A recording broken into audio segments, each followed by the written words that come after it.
بسم اللہ الرحمن الرحیم۔ محترم ناظرین، السلام علیکم۔ نبی کریم حضرت محمد صلی اللہ علیہ وآلہ وسلم کا یوم ولادت مختلف علماء کے مطابق 8، 9، 12 اور 17 ربیع الاول ایک عام الفیل بیان کیا جاتا ہے، لیکن زیادہ تر علماء کا اجماع 12 ربیع الاول پر ہے۔ عیسوی سال کے مطابق یہ تاریخ 20 یا 22 اپریل 571 عیسوی بنتی ہے۔ جس وقت حضور اکرم صلی اللہ علیہ وآلہ وسلم اس دنیا میں تشریف لائے، اس وقت قمری مہینے یعنی محرم، صفر، ربیع الاول وغیرہ تو تھے، لیکن سالوں کی اسلامی تقویم کا نظام نہیں تھا۔ چونکہ اسلامی تقویم کا نظام نہیں تھا، لہٰذا کسی بھی بچے کی پیدائش کو بیان کرنے کے لیے کہا جاتا کہ فلاں واقعہ کے اتنے عرصہ بعد فلاں بچہ پیدا ہوا۔ عام الفیل کا مطلب ہے ہاتھیوں والا سال۔ یہ وہ سال ہے جب یمن کے بادشاہ ابرہا نے ہاتھیوں کے لشکر کے ساتھ خانہ کعبہ پر حملہ کیا اور اللہ تعالیٰ کے بھیجے ہوئے ابابیلوں کے لشکر کے ہاتھوں ابرہا اور اس کے لشکر کی تباہی و بربادی ہوئی۔ علماء کے مطابق اس واقعہ کے 45 دن بعد حضور اکرم صلی اللہ علیہ وآلہ وسلم کی ولادت ہوئی۔ یہاں پر آپ کو یہ بات بھی بتاتا چلوں کہ ہجری سال کا آغاز کس طرح ہوا تھا۔ حضرت عمر فاروق رضی اللہ عنہ کے دور حکومت میں ان کی دعوت پر تمام صحابہ اکرام 30 جمادی الثانی 17 ہجری بروز جمعرات مسجد نبوی میں جمع ہوئے۔ آپ نے اسلامی تاریخ و سن کی اہمیت پر ایک عظیم خطبہ دیا۔ اس وقت دنیا میں 4 طرح کی تاریخیں مشہور و معروف تھیں۔ قمری تاریخ یعنی چاند کے حساب سے تاریخ دیکھنا، عیسوی تاریخ جس کو انگریزی تاریخ بھی کہا جاتا ہے، تاریخ عبرانی جو کہ یہودیوں کی تاریخ ہے، اور تاریخ جولیانی۔ حضرت عمر نے فرمایا کہ اسلامی سال چاند کے حساب سے ہونا چاہیے۔ اب یہ بتائیے کہ اسلامی تاریخ کی ابتدا کہاں سے ہونی چاہیے؟ بعض حضرات صحابہ رضی اللہ عنہم نے فرمایا حضور اکرم صلی اللہ علیہ وآلہ وسلم کی ولادت باسعادت سے شروع ہونی چاہیے۔ حضرت عمر نے فرمایا اس طریقہ میں عیسائیوں کے ساتھ مشابہت بنتی ہے، کیونکہ ان کے سال کی ابتدا حضرت عیسیٰ مسیح علیہ السلام کی پیدائش سے شروع ہوتی ہے۔ بعض صحابہ نے فرمایا کہ جب آپ صلی اللہ علیہ وآلہ وسلم کو نبوت ملی، اس دن سے تاریخ اسلام کی ابتدا ہونی چاہیے۔ آپ نے فرمایا کہ نبوت کا ابتدائی زمانہ اسلام و مسلمانوں پر ظلم و ناانصافی کا زمانہ تھا۔ بعض صحابہ نے فرمایا کہ آپ صلی اللہ علیہ وآلہ وسلم کی وفات سے ابتدا ہونی چاہیے۔ حضرت عمر نے اس رائے کو بھی رد فرما دیا اور فرمایا کہ آپ صلی اللہ علیہ وآلہ وسلم کی وفات امت مسلمہ کے لیے حادثہ کبریٰ اور نقصان عظیم تھا، اس سے تاریخ اسلامی کی ابتدا مناسب نہیں۔ پھر حضرت عمر فاروق نے خود فرمایا کہ تاریخ اسلامی کی ابتدا ہجرت سے شروع ہونی چاہیے، اس لیے کہ ہجرت ہی سے حق و باطل کے درمیان فرق و امتیاز قائم ہوا اور ہجرت ہی سے اسلام کو فتوحات ملیں۔ اب پھر سوال پیدا ہوا کہ اسلامی تاریخ کی ابتدا کس مہینے سے ہو؟ بعض نے کہا کہ رمضان سے اسلامی سال شروع ہونا چاہیے۔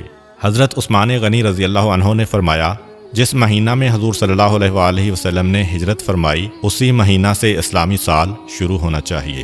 حضور اکرم نے ربیع الاول کے مہینہ میں ہجرت فرمائی، لیکن ہجرت کا ارادہ ماہ محرم ہی میں کر چکے تھے، اس لیے اسلامی تاریخ کے سال کی ابتدا محرم الحرام سے شروع ہونی چاہیے۔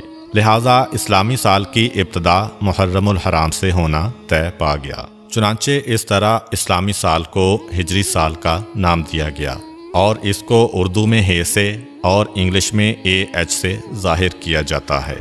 حضور اکرم صلی اللہ علیہ وآلہ وسلم کے والد کا نام حضرت عبداللہ اور آپ کی والدہ کا نام حضرت آمنہ بنت وہب تھا۔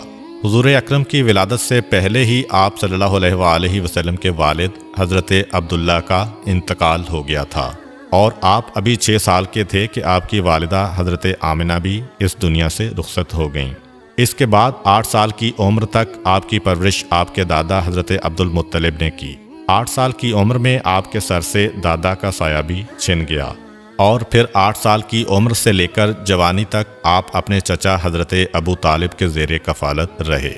جس رات آپ دنیا میں تشریف لائے تو اللہ تعالیٰ نے بہت سے معجزات دنیا کو دکھائے۔ فارس کا آتش کدہ جس میں 1000 سال سے آگ روشن تھی اور فارسی اس آگ کی پوجا کرتے تھے، وہ اچانک بجھ گئی۔ کسریٰ کا محل 2 حصوں میں تقسیم ہو گیا اور 14 کنگرے ٹوٹ کر زمین پر گر پڑے۔ دریائے ساوا جو صدیوں سے خشک پڑا تھا اس میں پانی جاری ہو گیا، اور دریائے سماوا جس میں ہمیشہ سے پانی جاری تھا ایک مرتبہ اس میں پانی خشک ہو گیا۔ جتنے بھی دنیا میں بتکدے تھے ان میں موجود بت منہ کے بل زمین پر گر گئے، اور دنیا میں جتنے بھی بادشاہوں کے تخت تھے وہ پائے ٹوٹنے کی وجہ سے زمین پر آ کر گر گئے۔ جتنے بھی ساحر، جادوگر، کاہن اور منجم تھے ان کا علم جواب دے گیا تھا۔ زبان سے غیب کی خبریں بتانے والے ایک رات کے لیے گونگے ہو گئے تھے۔ خاص طور پر وہ کاہن جن کے ہمزاد آسمانوں سے ان کے لیے خبریں لاتے تھے، ان کی اور ان کے ہمزاد کی ملاقات کا سلسلہ ختم ہو گیا تھا۔ مکے کی سرزمین سے ایک ایسا نور ظاہر ہوا جس کی روشنی اتنی دور تک تھی کہ مکے کے لوگوں نے مکے میں بیٹھ کر شام کے محلات کا اپنی آنکھوں سے جائزہ لیا، اور ساری رات ستارے اس کثرت کے ساتھ ٹوٹ کر گرے کہ لوگ پریشان ہو کر ایک دوسرے سے سوال کر رہے تھے کہ آج کی رات کیا واقعہ پیش آیا ہے۔ عمرو بن امیہ جو ایک مشہور کاہن تھا، اس سے لوگوں نے پوچھا کہ یہ ستارے مسلسل کیوں ٹوٹ رہے ہیں؟ اس نے کہا، وہ مشہور ستارے جن کی مدد سے لوگ راستہ معلوم کرتے ہیں، گرمی اور سردی کے حالات پتہ چلتے ہیں، جا کر دیکھو، اگر وہ ستارے ٹوٹے ہیں تو سمجھ لینا کہ یہ رات اس کائنات کی آخری رات ہے، کیونکہ یہ قیامت کی نشانی ہے، اور اگر وہ ستارے اپنی جگہ پر باقی ہیں اور دوسرے ستارے ٹوٹ رہے ہیں تو سمجھ لینا کہ آج دنیا میں کوئی بہت عجیب و غریب واقعہ پیش آیا ہے۔ جب لوگوں نے دیکھا کہ وہ مشہور ستارے اپنی جگہ پر قائم ہیں تو انہیں یقین ہو گیا کہ آج کی رات کوئی نہ کوئی عظیم واقعہ پیش آیا ہے۔ تاریخ یہ بھی بتاتی ہے کہ آسمان سے ملائکہ کی ٹولیاں تسبیح و تقدیس کے گیت گاتی ہوئی زمین کی جانب آ رہی تھیں۔ ان غیر معمولی واقعات کو دیکھ کر جہاں انسان حیران تھے، وہاں شیطان بھی پریشانی اور حیرت میں مبتلا تھا۔ اس نے اپنے چیلوں کو جمع کیا اور ان سے کہا کہ پتہ کرو ماجرا کیا ہے۔ شیطان کے چیلوں نے ساری دنیا گھومی اور صبح کے وقت ناکام واپس لوٹے، اور شیطان کو بتایا کہ انہیں کچھ پتہ نہیں چل سکا۔ اس کے بعد شیطان نے خود نکلنے کا فیصلہ کیا اور سوچا کہ آسمان پر جا کر دیکھتا ہوں کہ فرشتوں میں کیا بات چل رہی ہے۔ اس وقت شیطان کو چوتھے آسمان تک کی رسائی حاصل تھی، لیکن آج چوتھا آسمان تو کیا، پہلے آسمان پر ہی فرشتوں نے اسے روک لیا اور آتشی ہتھیاروں سے اسے بھگا دیا۔ اس کے بعد شیطان زمین کی سیر کے لیے نکلا اور حرم کی سرزمین میں داخل ہونے کی کوشش کی، لیکن وہاں بھی فرشتوں نے اسے روک لیا۔ اس کے بعد وہ مکے کی پچھلی جانب جبل نور پر پہنچا جہاں غار حرا ہے، اور جہاں حضور اکرم صلی اللہ علیہ وآلہ وسلم پر پہلی وحی نازل ہوئی تھی۔ وہاں اس نے اپنے آپ کو ایک چھوٹی سی چڑیا کے روپ میں تبدیل کیا اور پھر حرم میں داخل ہونے کی کوشش کی۔ اس مرتبہ حضرت جبرائیل علیہ السلام نے اسے پہچان لیا اور اسے وہاں سے بھگا دیا۔ شیطان نے حضرت جبرائیل علیہ السلام سے پوچھا، اے جبرائیل، آج کون سا ایسا واقعہ پیش آیا ہے کہ مجھے آسمانوں پر جانے سے بھی روک دیا گیا اور اب ایک چڑیا کے روپ میں بھی حرم میں داخل نہیں ہونے دیا گیا؟ حضرت جبرائیل علیہ السلام نے فرمایا کہ آج انتہائی مقدس رات ہے، آج سرکار انبیاء حضرت محمد صلی اللہ علیہ وآلہ وسلم کی ولادت کی رات ہے، ان کی ولادت ہونے والی ہے، اس لیے تجھے اس مقام پر داخلے سے روک دیا گیا ہے۔ شیطان نے حضرت جبرائیل علیہ السلام سے پوچھا کہ اے جبرائیل، یہ تو بتا دو کہ اس پیدا ہونے والے بچے پر میرا کوئی بس چلے گا کہ نہیں، میں انہیں بہکا سکوں گا کہ نہیں؟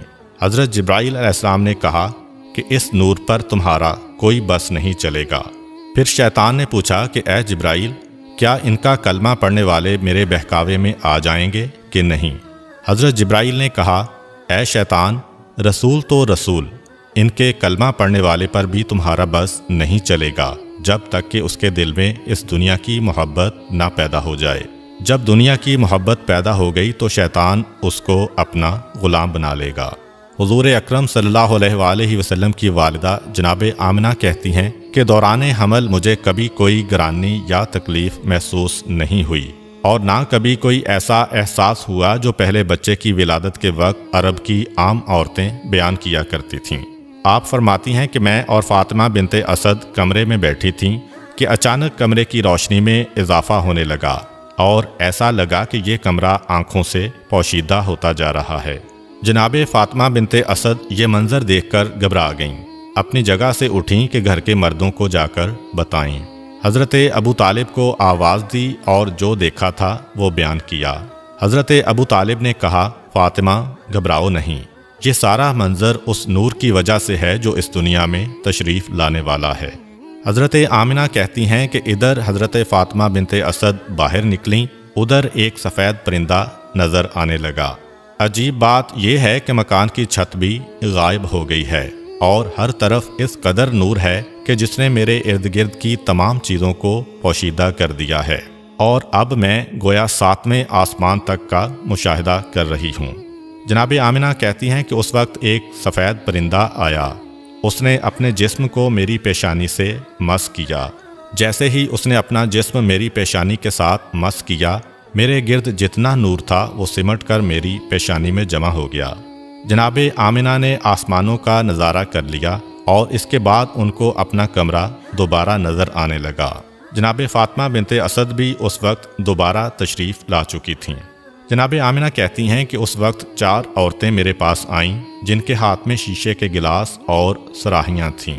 انہوں نے مجھے سلام کیا اور کہا کہ ہم جنت کی حوریں ہیں اور حکم پروردگار سے آپ کے پاس تشریف لائی ہیں۔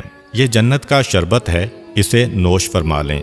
حضرت آمنہ نے وہ شربت پیا تو ایک لمحے کے لیے دنیا سے غافل ہو گئیں، اور جیسے ہی ہوش میں آتی ہیں تو کیا دیکھتی ہیں کہ ان کا بچہ ان کے پاس اس انداز میں سجدے کی حالت میں ہے کہ اس کا بایاں ہاتھ زمین پر ہے اور دایاں ہاتھ آسمان کی طرف بلند ہے۔ اس کی پیشانی خانہ خدا کی جانب ہے، اور جیسے ہی وہ سجدہ سے اٹھا اس کی پیشانی سے ایسا نور ظاہر ہوا کہ میں نے اور میری بہن فاطمہ نے اسی نور کی روشنی میں ایک طرف یمن کے سرخ محل دیکھے تو دوسری جانب بصرہ اور شام کے علاقے کو دیکھا، اور تیسری جانب ایران کے محلات ہماری آنکھوں کے سامنے آ گئے۔ حضرت آمنہ فرماتی ہیں کہ میرے ہاں بچے کی ولادت ہوئی اور مجھے پتہ بھی نہ چلا کہ یہ بچہ کس وقت دنیا میں ظاہر ہوا۔ اس کے بعد مسلسل میرے کانوں میں لوگوں کے سلام کی آوازیں آنے لگیں، السلام علیکہ یا محمد، السلام علیکہ یا احمد۔ میں نے ان 4 حوروں سے پوچھا کہ یہ کون لوگ ہیں جو سلام کر رہے ہیں؟ انہوں نے کہا کہ یہ فرشتوں کی ٹولیاں ہیں جو سلام کرنے آ رہی ہیں۔ اس کے بعد ان 4 حوروں نے کہا کہ ہم اس امانت کو جبرائیل و میکائیل علیہم السلام کے سپرد کر کے واپس جا رہی ہیں۔ ان 4 حوروں میں سے ایک نے بچے کو اپنے ہاتھوں پر لیا اور پھر آنے والے ایک نوجوان کی گود میں ڈال دیا۔ مجھے بتایا گیا کہ یہ حضرت جبرائیل علیہ السلام ہیں، ان کے ساتھ حضرت میکائیل علیہ السلام ہیں، اور دونوں کے ہاتھ میں جنت کے پانی سے بھرے ہوئے لوٹے تھے۔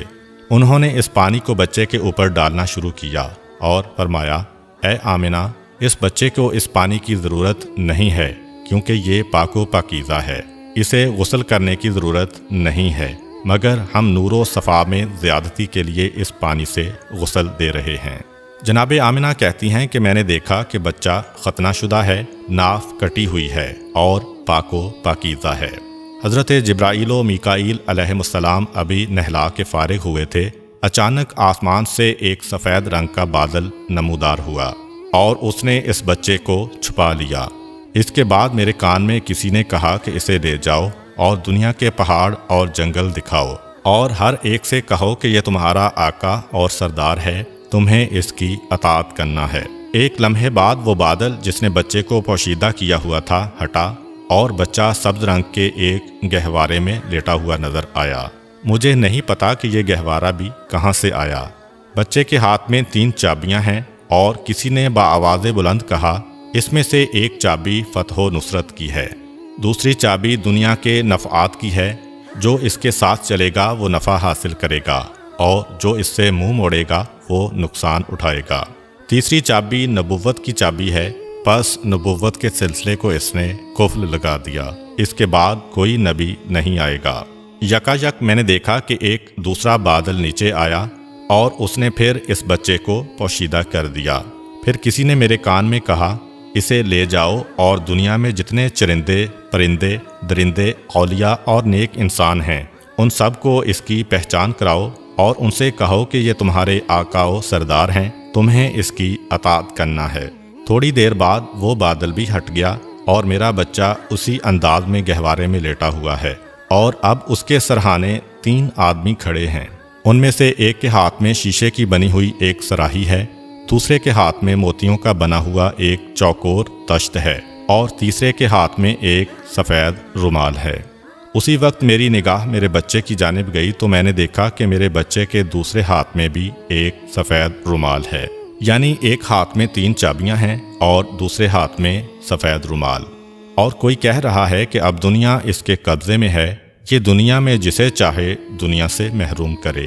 پھر وہ 3 آدمی آگے بڑھے اور موتیوں کا تشت بچے کو پیش کیا اور کہا کہ اس میں سے جس حصے کو چاہو پکڑ سکتے ہو۔ بچے نے تشت کے بیچ میں ہاتھ ڈالا، جو بچے کی فطرت کے بالکل خلاف ہے، کیونکہ چاروں طرف سفید موتی لگے ہوئے ہیں اور درمیان والا حصہ خالی ہے۔ پکارنے والے نے پکارا کہ اس نے دنیا میں سے خانہ کعبہ کا انتخاب کر لیا ہے۔ پھر بچے کو اسی تشت میں بٹھایا گیا اور ان میں سے ایک آدمی نے بچے کو اسی پانی سے ایک مرتبہ پھر نہلایا جو جبرائیل علیہ السلام لے کر آئے تھے۔ پھر میں نے دیکھا کہ تیسرے آدمی نے اس سفید رومال کو کھولا، اس میں سے ایک انگوٹھی نکلی، اس انگوٹھی کو بچے کے دونوں شانوں کے درمیان رکھ کر دبایا، اور جب انگوٹھی کو وہاں سے ہٹایا تو مہر نبوت وہاں پر ثبت ہو چکی تھی۔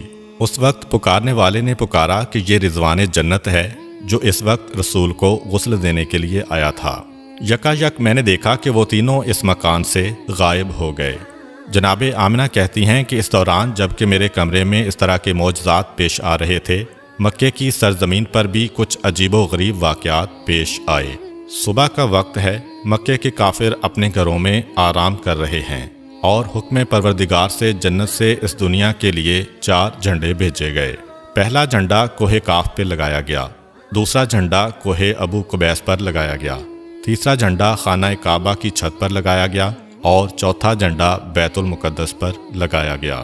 جبرائیل علیہ السلام اس وقت جنت سے ایک قندیل، ایک شمعدان اور ایک جھالر لے کر آئے اور اسے کعبے کے دروازے پر لٹکا دیا گیا، اور پروردگار کی جانب سے جنت سے یاقوت سرخ کا بنا ہوا ایک خیمہ حضرت عبد المطلب کی خدمت میں بھجوایا گیا۔ یعنی آج کی رات مکے کی سجاوٹ ہو رہی ہے، مکے کو سجایا جا رہا ہے۔ صبح کے وقت مکے والے اٹھتے ہیں اور حیران ہو جاتے ہیں کہ رات کے وقت ہم نے آسمان پر عجیب و غریب واقعات کا مشاہدہ کیا تھا، مگر اب تو ہمارے ہی شہر میں یہ قندیل کہاں سے آئی؟ کعبے کے دروازے پر لٹکنے والا اتنا خوبصورت جالر کہاں سے آیا؟ یہ خوبصورت جھنڈے کون لگا گیا؟ اور جب حضرت عبد المطلب کے گھر کے صحن میں یاقوت سرخ کا خیمہ دیکھا تو اکثر سرداران مکہ کے دل میں حسد کی آگ بھڑک اٹھی کہ جو چیز ہے وہ عبد المطلب کو ہی مل رہی ہے، جو نعمت بھی ہے انہی کو مل رہی ہے، تو وہ دشمنی کا سلسلہ جو چاہے زمزم کھودتے وقت شروع ہوا تھا وہ مزید بڑھ گیا۔ غرض یہ کہ جب رات ختم ہوئی اور رسول خدا کی ولادت ہو چکی تھی، سارا مکہ جگمگا رہا تھا، اور حضرت عبد المطلب اپنے مکان میں یہ انتظار کر رہے ہیں کہ میری بہو آمنہ کی طرف سے مجھے کیا پیغام ملتا ہے۔ دوسری طرف سارا مکہ کعبے کے باہر جمع ہے۔ ایک یہودی عالم خانہ خدا کے باہر بے چینی اور بے قراری کے عالم میں ٹہل رہا ہے اور ایک سے سوال کر رہا ہے کہ کیا کل تمہارے ہاں تو کسی بچے کی ولادت نہیں ہوئی؟ سب لوگ اسے پاگل سمجھ رہے ہیں کہ اس سوال کا مقصد کیا ہے۔ اس نے کہا کہ میرا علم گواہی دے رہا ہے کہ کل مکہ میں کوئی بچہ پیدا ہوا ہے، تو پس بنی اسرائیل سے پیغمبری ختم ہو گئی ہے۔ یہودیوں کے لیے ہمیشہ ہمیشہ کی ذلت ان کا مقدر بن چکی ہے۔ مجھے پریشانی اسی بات کی ہے۔ وہ بے چینی سے ٹہل رہا ہے کہ میرا قبیلہ ہمیشہ ہمیشہ کے لیے ذلیل ہونے والا ہے، پیغمبری ہم میں سے ختم ہونے والی ہے۔ بار بار آتا ہے اور ہر ایک سے سوال کرتا ہے کہ خدا کے لیے بتا دو، تم میں سے کسی کے ہاں بچے کی ولادت تو نہیں ہوئی؟ ہر ایک نام میں جواب دیتا ہے۔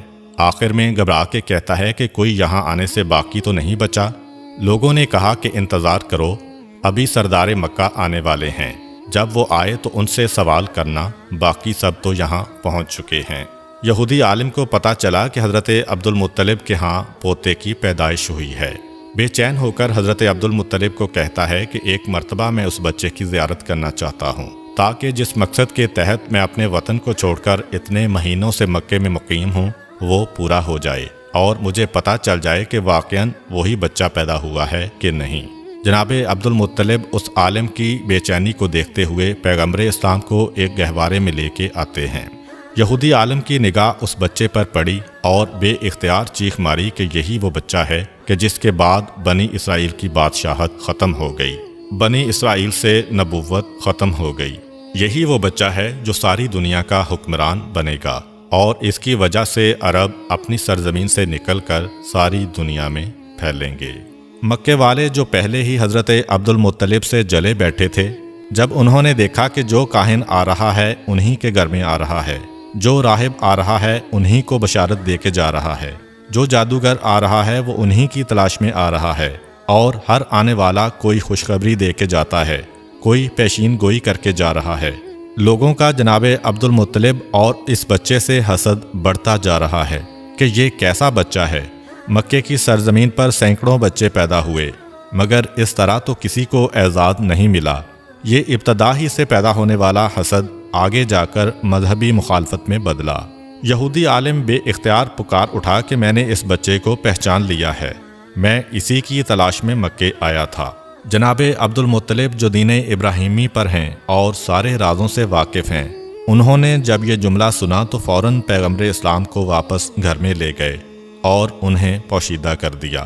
4 دن تک پیغمبر اسلام کو پوشیدہ رکھا گیا۔ البتہ چوتھا دن جب گزرا تو عرب کا ایک انتہائی پڑھا لکھا اور مشہور شخص جس کا نام سواد ابن قارب تھا، حضرت عبد المطلب کی خدمت میں حاضر ہوتا ہے اور کہتا ہے کہ مجھے پتہ چلا ہے کہ آپ کے خاندان میں ایک بچہ پیدا ہوا ہے، میں ایک دفعہ اس کی زیارت کرنا چاہتا ہوں۔ جناب عبد المطلب دیکھ چکے تھے کہ یہودی عالم کی خواہش پوری کرنے کی وجہ سے پورا مکہ یا کم از کم خاندان بنو ہاشم کے مخالفین اس خبر کو سن کر حسد کر رہے تھے۔ یہ سواد ابن قارب تو مکے میں زیادہ احترام کا مقام رکھتے ہیں، اگر انہوں نے بچے کے بارے میں کوئی بات کر دی یا پیشین گوئی کر دی تو اہل مکہ کا حسد اور بڑھ جائے گا۔ اس لیے جناب عبد المطلب نے انکار کر دیا کہ میں اپنے پوتے کو اس وقت مجمع عام میں نہیں لا سکتا۔ سواد ابن قارب بے چین ہو گئے اور کہا کہ پھر ایسا کریں کہ مجھے اس بچے تک پہنچا دیں۔ جناب عبد المطلب نے کہا کہ ہاں، یہ بات مانی جا سکتی ہے، میرے اور اس کے علاوہ کوئی نہیں ہوگا، اس کا مقصد بھی پورا ہو جائے گا اور حسد کا مسئلہ بھی پیدا نہیں ہوگا۔ چنانچہ اسے ساتھ لے کے جناب آمنہ کے مکان میں داخل ہوئے۔ جیسے ہی گہوارے کے قریب پہنچے اور بچے پر سے کپڑے کو ہٹایا تو ایک عجیب قسم کا نور سارے کمرے میں پھیل گیا۔ سواد ابن قارب پڑھے لکھے شخص ہیں، انہیں پتہ ہے کہ آخری زمانے میں کیا ہونے والا ہے۔ بے اختیار جھکتے ہیں اور اس بچے کے قدموں کو بوسہ دیتے ہیں۔ جناب عبد المطلب کو کہتے ہیں کہ آپ گواہ رہیے گا، میں اس بچے پر ابھی سے ایمان لے آیا ہوں۔ مجھے پتا ہے کہ میں اس وقت تک زندہ نہیں رہوں گا جب یہ بچہ اعلان رسالت کرے گا، مگر آپ گواہ رہیے کہ میں ابھی اس بچے پر ایمان لا رہا ہوں، کیونکہ مجھے پتا ہے کہ یہی اللہ کا آخری رسول ہے۔ چنانچہ بنو ہاشم کے علاوہ پیغمبر اسلام کی پیدائش کے بعد سب سے پہلے ایمان لانے والی شخصیت سواد ابن قارب کی ہے۔ یہ واقعہ حضور اکرم صلی اللہ علیہ وآلہ وسلم کی ولادت کے چوتھے دن کا ہے۔ 7ویں دن حضرت عبد المطلب اپنے پوتے کا عقیقہ کرتے ہیں اور سارے مکے والوں کو دعوت عقیقہ میں بلاتے ہیں۔ اس وقت کسی نے حضرت عبد المطلب سے سوال کیا کہ بچے کا نام کیا رکھا ہے۔ حضرت عبد المطلب اور حضرت آمنہ کو پہلے ہی پیغمبر خدا کے نام کی بشارت ہو چکی تھی، چنانچہ انہوں نے فرمایا کہ میں نے اس کا نام محمد رکھا ہے۔ عرب کی سرزمین پر یہ نام نیا تھا، آج تک کسی نے یہ نام نہیں رکھا تھا۔ اس کے لفظی معنی ہے وہ شخص جس کی تعریف کی جائے۔ مکہ والے حضرت عبد المطلب سے کہتے ہیں کہ یہ آپ نے کیسا نام رکھا ہے جو تاریخ میں پہلے کسی نے نہیں رکھا۔ حضرت عبد المطلب کہتے ہیں کہ میری تمنا یہی ہے کہ ساری دنیا اس بچے کی تعریف کرے، اس لیے میں نے اس کا یہ نام رکھا ہے۔ یہودی، کاہن، جادوگر اور شیطانی نمائندے حضور اکرم کی پیدائش کی رات پیش آنے والے واقعات دیکھ چکے تھے، اس لیے وہ اس پیدا ہونے والے بچے کے دشمن ہو گئے تھے اور سوچ رہے تھے کہ اگر یہ بچہ بڑا ہو گیا اور اس نے اعلان نبوت کر دیا تو ہمارے لیے تباہی ہی تباہی ہے۔ ان حالات کے پیش نظر رب کریم کی مصلحت یہ تھی کہ پیغمبر اسلام کچھ عرصہ کے لیے مکہ کی سرزمین سے غیبت میں چلے جائیں، تاکہ ان کے دشمن ان کی تلاش میں یہاں تک آئیں تو یہاں سے ناکام ہو کر واپس چلے جائیں۔ پیغمبر اسلام بڑی تیزی سے نشو و نما پا رہے ہیں۔ روایت یہ ہے کہ پیغمبر اسلام 2 مہینے میں بیٹھنے لگے تھے۔ 9 مہینے میں آپ دوڑنے لگے تھے، 15 ماہ کی عمر میں آپ تیر اندازی کرنے لگے تھے، اور 30 ماہ یعنی 2.5 سال کی عمر میں پیغمبر اسلام نوجوانوں سے کشتی لڑتے تھے اور انہیں شکست دیا کرتے تھے۔ اتنی تیزی سے ہونے والی نشو و نما ایک طرف تو اعجاز نبوت تھی، اور دوسری طرف یہ مصلحت بھی پوشیدہ تھی کہ آنے والا تو تلاش کرے گا کہ پچھلے سال 12 ربیع الاول کو پیدا ہونے والا بچہ کہاں ہے۔ اس کے ذہن میں یہی ہوگا کہ 1 سال کا بچہ ہے، ابھی چلنے کے قابل ہوا ہوگا۔ چنانچہ اگر پیغمبر اسلام پر اس کی نگاہ پڑے تو شاید وہ نظر انداز کر جائے۔ اس کے ساتھ ساتھ ایسے واقعات بھی پیش آ رہے ہیں کہ نہ جناب آمنہ کو کوئی کام کرنا پڑتا ہے، نہ جناب حلیمہ کو کوئی کام کرنا پڑتا ہے، اور نہ دادا حضرت عبد المطلب کو کوئی کام کرنا پڑ رہا ہے۔ جب جناب آمنہ کی نگرانی میں رسول رہے تو وہ حیران ہیں، اور جب بی بی حلیمہ کی نگرانی میں رہے تو وہ حیران ہیں کہ جب کبھی ہمارا دل چاہتا کہ ہم ان کو نہلائیں اور ان کے سر میں تیل ڈالیں تو ہم دیکھتے کہ کوئی ہم سے پہلے نہلا کر اور کنگھی کر کے گیا ہے۔ عام بچے سو کے اٹھتے ہیں تو ان کی آنکھوں میں میل وغیرہ ہوتا ہے، اور جب یہ سو کر اٹھتے ہیں تو چہرہ بالکل تر و تازہ اور حشاش بشاش ہوتا ہے۔ جب کبھی ہم نے چاہا کہ ان کا لباس بدلیں، پتہ چلا کہ پہلے ہی ان کو کوئی نیا لباس پہنا کے چلا گیا ہے۔ حتیٰ کہ کھانے وغیرہ کے سلسلے میں بھی جس گھر میں گئے وہاں پر پیغمبر اسلام کی وجہ سے رزق پہنچا۔ گھر والوں کے کھانے سے پیغمبر اسلام نے کبھی حصہ نہیں لیا۔ تو اب جو بھی پرورش کرنے والے ہیں وہ حیران ہیں کہ ہمیں کوئی کام کرنا ہی نہیں پڑ رہا ہے۔ حتیٰ کہ جب بچپنے کی وہ عمر تھی کہ جب عام طور پر قدرتی ضروریات کی وجہ سے بچے کا لباس خراب ہو جاتا ہے، جناب آمنہ اور جناب حلیمہ کہتی ہیں وہ جو ضروری حاجتیں ہیں ان کے نشان بھی ہم نے کبھی رسول اسلام کے لباس پر نہیں دیکھے۔ غرض یہ کہ سارے کام پروردگار عالم کی مصلحت سے طے پا رہے ہیں، مگر دشمنوں کا گروہ مسلسل حضور اکرم کی تلاش میں ہے۔ حضرت عبد المطلب جو دین ابراہیمی پر ہیں اور اپنے والد جناب ہاشم سے ان کو کچھ راز نبوت بھی ملے ہیں، ان میں یہ بھی تھا کہ اس بچے کے دشمن بہت زیادہ ہوں گے، تمہیں پوری کوشش کرنا ہے اس بچے کو بچانے کے سلسلے میں۔ اس مسئلے کی وجہ سے حضرت عبد المطلب پیغمبر اسلام کو مکے سے کسی اور جگہ منتقل کرنا چاہتے ہیں، خاص طور پر جب ان کو پتہ چلا کہ اکثر یہودیوں کے گروہ آتے ہیں اور مکے کے حالات کا جائزہ لے کر چلے جاتے ہیں۔ یہودی بار بار کیوں آ رہے تھے اس کے بارے میں آپ کو بتاتا چلوں۔ دراصل یہودی بہت عرصہ پہلے سے ہی پیغمبر اسلام کی ولادت کو روکنے کی فکر میں تھے۔ عبد مناف پہ حملہ ہوا، جناب ہاشم پہ حملہ ہوا، جناب عبد المطلب پہ حملہ ہوا، جناب عبداللہ پہ حملہ ہوا، مسلسل یہ حملے ہوئے۔ روایت میں ہے کہ جب جناب عبداللہ کی جوانی کا زمانہ آیا تھا تو یہودیوں کی ساری سازشوں کا مرکز یہ تھا کہ کسی طرح انہیں ختم کر دو تو ولادت رسول رک جائے گی۔ یہودی یہ پہچان گئے تھے کہ جناب عبداللہ پیغمبر اسلام کے والد ہیں، اور یہ پہچان حضرت یحییٰ علیہ السلام کے اس کرتے کی وجہ سے ہوئی تھی جو یہودیوں کے پاس تھا، اور جناب عبداللہ کی ولادت کے وقت اس میں سے خون نکلنا شروع ہو گیا تھا۔ انہوں نے سوچا کہ اگر جناب عبداللہ کو شادی سے پہلے قتل کر دیا جائے تو رسول اللہ کی ولادت نہیں ہو سکے گی۔ چنانچہ انہوں نے حملہ کر دیا، مگر وہ حملہ بھی ناکام ہوا، اور اسی کے نتیجے میں جناب عبداللہ کی شادی جناب آمنہ سے ہوئی۔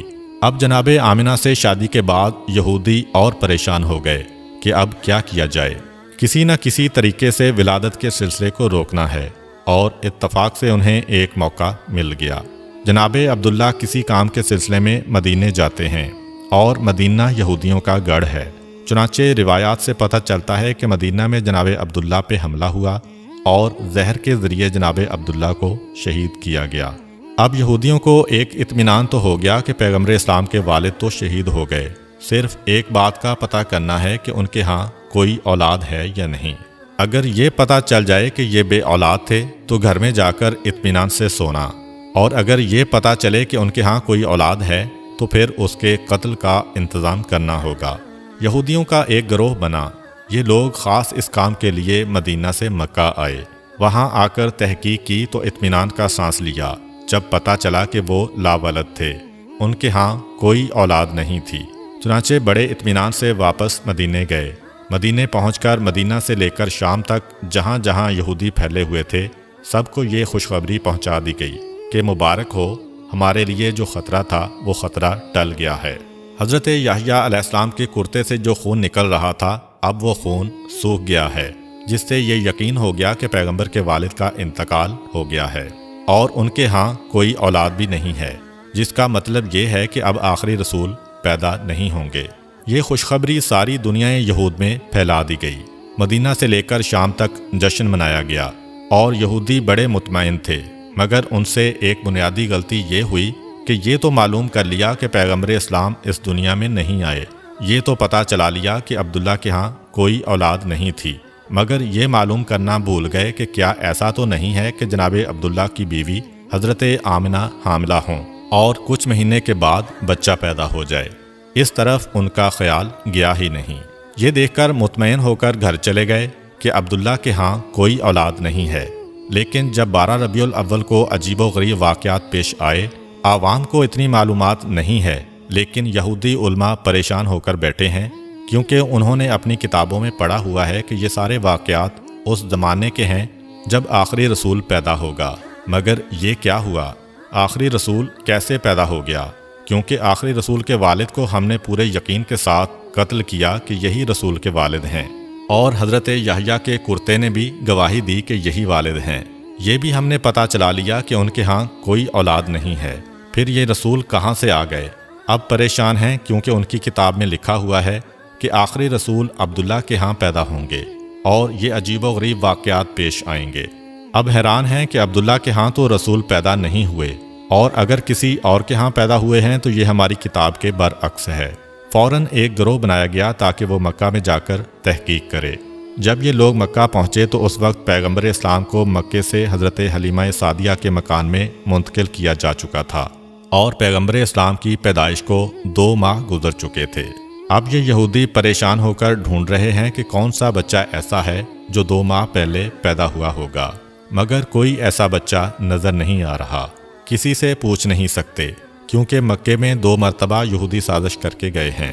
جناب عبداللہ پر بھی حملہ انہوں نے کروایا تھا، اور ان کے بعد جناب آمنہ کے بارے میں بھی تحقیق ان لوگوں نے کروائی تھی۔ چنانچہ اب مکہ والے ہوشیار ہو گئے ہیں، خاص طور پر خاندان بنو ہاشم والے ان لوگوں پر نظر رکھے ہوئے ہیں۔ یہودیوں کا کوئی گروہ کسی سے سوال نہیں کر سکتا، اب پوچھ کسی سے نہیں سکتے، ایک ایک گھر پر تاک لگائے بیٹھے ہیں، خانہ کعبہ میں دیکھتے ہیں، باپ کی گودوں میں دیکھتے ہیں، مگر کوئی 2 مہینے کا بچہ نظر نہیں آ رہا۔ ناکام واپس لوٹ گئے، اب آ رہے ہیں، جا رہے ہیں، اور مسلسل تحقیقات کر رہے ہیں، مگر ان کی تحقیقات ناکام ہو رہی ہیں، کیونکہ پیغمبر اسلام تو اس وقت مکے سے باہر ہیں۔ البتہ جب پیغمبر اسلام کی عمر 7 سال کی ہو گئی اور پیغمبر مکے مستقل طور پر آ گئے تو اس زمانے میں بھی یہودیوں کا ایک گروہ مکے آیا ہوا تھا۔ اس کی نگاہ اس نوجوان پر پڑی تو یہ دیکھ کر چونک اٹھے کہ یہ نوجوان جو اپنے دادا اور چچا کے ساتھ چل رہا ہے، اس کے چلنے کا طریقہ، اس کی بات کا طریقہ بالکل وہی ہے جو ہماری کتابوں کے مطابق آخری رسول کا طریقہ ہے۔ اس کے سر پر بادل سایہ بھی کر رہا ہے۔ یہ جس درخت کے قریب سے گزرتا ہے، درخت کی شاخ ایک مرتبہ جھک جاتی ہے۔ یہ جس پتھر کے قریب جاتا ہے، پتھر کلام کرنے لگتا ہے۔ یہ جس طرف جائے، راستے میں کوئی رکاوٹ ہو تو رکاوٹ خود بخود ہٹنے لگتی ہے۔ یہ سب نشانیاں تو آخری رسول کی نشانیاں ہیں، لیکن اگر یہ آخری رسول ہے تو یہ تو 25 سال کا نوجوان نظر آ رہا ہے، جبکہ ہمارے علم اور ہماری کتابوں کے مطابق اس کو 7 سال کا نوجوان ہونا چاہیے۔ یہودیوں کے اس گروہ نے اپنے علماء سے مشورہ کیا۔ انہوں نے کہا کہ خوب اچھی طرح دیکھ لو، یہی اگر آخری رسول ہے تو اسے قتل کر دو۔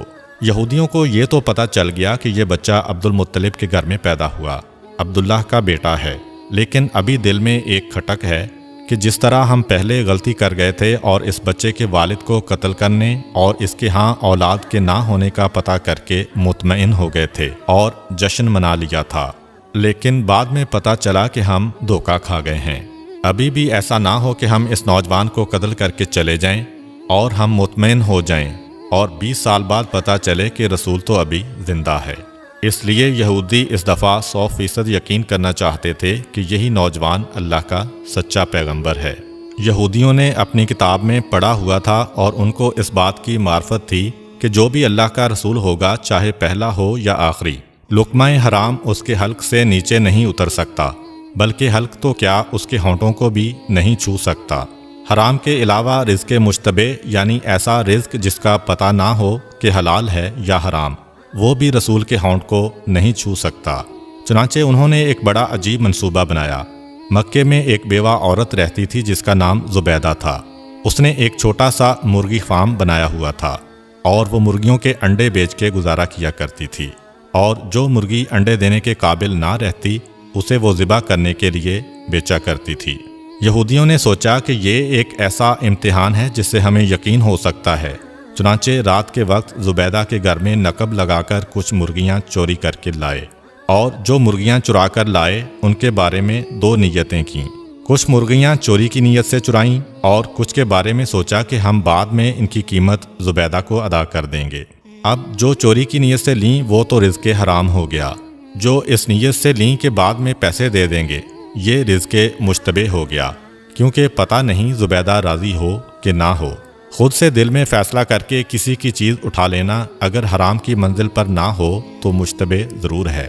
اگلے دن جناب عبد المطلب کو دعوت دی گئی کہ آپ مکہ کے سردار اور خانہ کعبہ کے متولی ہیں، ایک قابل احترام شخصیت ہیں، ہم باہر سے آئے ہوئے مہمان ہیں، ہمارا دل چاہتا ہے کہ آپ ہمارے ساتھ ایک وقت کا کھانا کھائیں۔